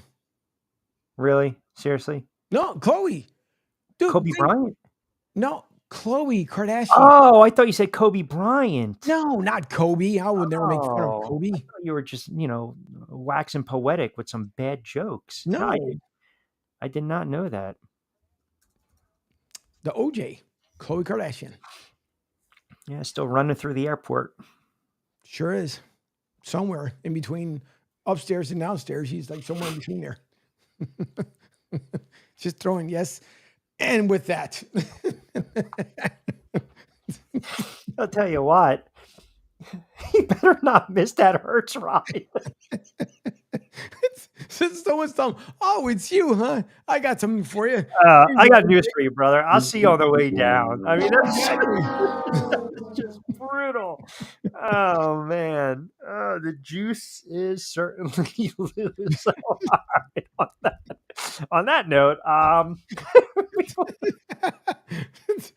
so you got to end it on a different note on a Friday. That's just horrible, but yet at the same time, twistedly funny. I mean, listen, all I remember is when he tried to put the glove on, and I was like, oh, come on, man, what are we doing? And then look on the camera like, I mean, just come on. I mean, when Seinfeld did the episode with Sue and Mishke, Your Honor, we'd like her to try the bra on. And she's like, it just doesn't fit. Everyone knows it's got to fit like a glove. All right. Start wrapping it up on a Friday edition of The Drive with Q. We always love to drive you guys home, especially the Southwest Florida audience. Awesome job with you guys texting, commenting, chiming in today's show. Appreciate Lloyd Vance jumping on board. Lloyd Vance is Insider Football, host of that show on Mondays, 8 o'clock, right here on Sports Radio 102.9 FM. The Game, John Buhrle, excellent stuff and insight. If I read off his resume again, I'd get out of here at 5:30. So just do me a favor. Follow John. And I think he's fantastic. I can't wait to get him back on. Follow him on X at BUHLER118. Does a great job for Fansided, and we appreciate him jumping on board for a couple moments. Angel Martinez behind the glass producing show, keeping us on the air. Do not forget to download the app. Check us out, SR1029. Thegame.com, and you can see All the great programming also on demand, the audio, the video component. As I mentioned, Pete Shepard, Monday to Friday, Pete Shepard Show, 7 to 10, Martinez and Company, 10 to 12, The Drive with myself, Q, Monday, Wednesdays, and Fridays. Lloyd Vance's Insider Football, Talking Hoops, Wednesday night at 8, Marshall Time with Jonathan Marshall and his brother Joshua Marshall, and then Let's Chat with Kat and Pat. And also, if you missed, Angel had some really good interviews earlier today on his show. So give him a follow on X as well. And also, do not forget to follow us at CSN Florida. Your interviews are out and about, correct? They'll be on the YouTube channel and on demand too. They sure will be. It's on demand right now. On the video component side, I still got to get the audio up and running for everybody else. But yes, it is up for everyone to enjoy. Does anything with USF this weekend or Tampa? So the men played last night. They lost 4-1. Tomorrow night is Tampa Bay Sun FC, the football club, versus DC Power as they make the trip south down here to Tampa. So that's Saturday night at 7 o'clock. Tickets still available. Go to TampaBaySunFC.com or go right to SR1029 The Game. Click on the icon for the Tampa Bay Sun FC, and you can get your tickets that way as well. All right, awesome stuff. I'm creeping over 1,000 viewers today on the platform, so especially on X. Fantastic job as always, guys. Tomorrow, if you guys get a little bored, BXNGTV, I'll be at the Met, a stacked fight card for RDR, so you can just go on to BXNGTV. You can make the purchase and support local boxing. We'll be back in the saddle on Monday, and we will start to rev up obviously the NFL season right around the corner, kickoff 2024, baseball. We got to get into the stretch run, pennant races. I will post my 3 games as well. And we had a nice little week of run of baseball. So hopefully you guys just keep it locked in. You got a good slate, and you got NFL Week 3 of the preseason, closing it out tonight, Saturday and Sunday. So enjoy the games. And as always, our picks are from our good friends over at Play It Again Sports. Bet responsibly. Just remember, bet again with your head, not over it. So good stuff. You can tweet at me at Rich Q for Angel Martinez, keeping us on the air. Lloyd Vance and John Buhrle. I'm Rich Quinones. Hope everyone enjoyed a Friday edition of The Drive right here on Sports Radio 102.9 FM The Game. Have a wonderful Friday. Have a wonderful sports weekend. Be safe, be sound. We will be back in the saddle on Monday. As always, hasta luego, buen día.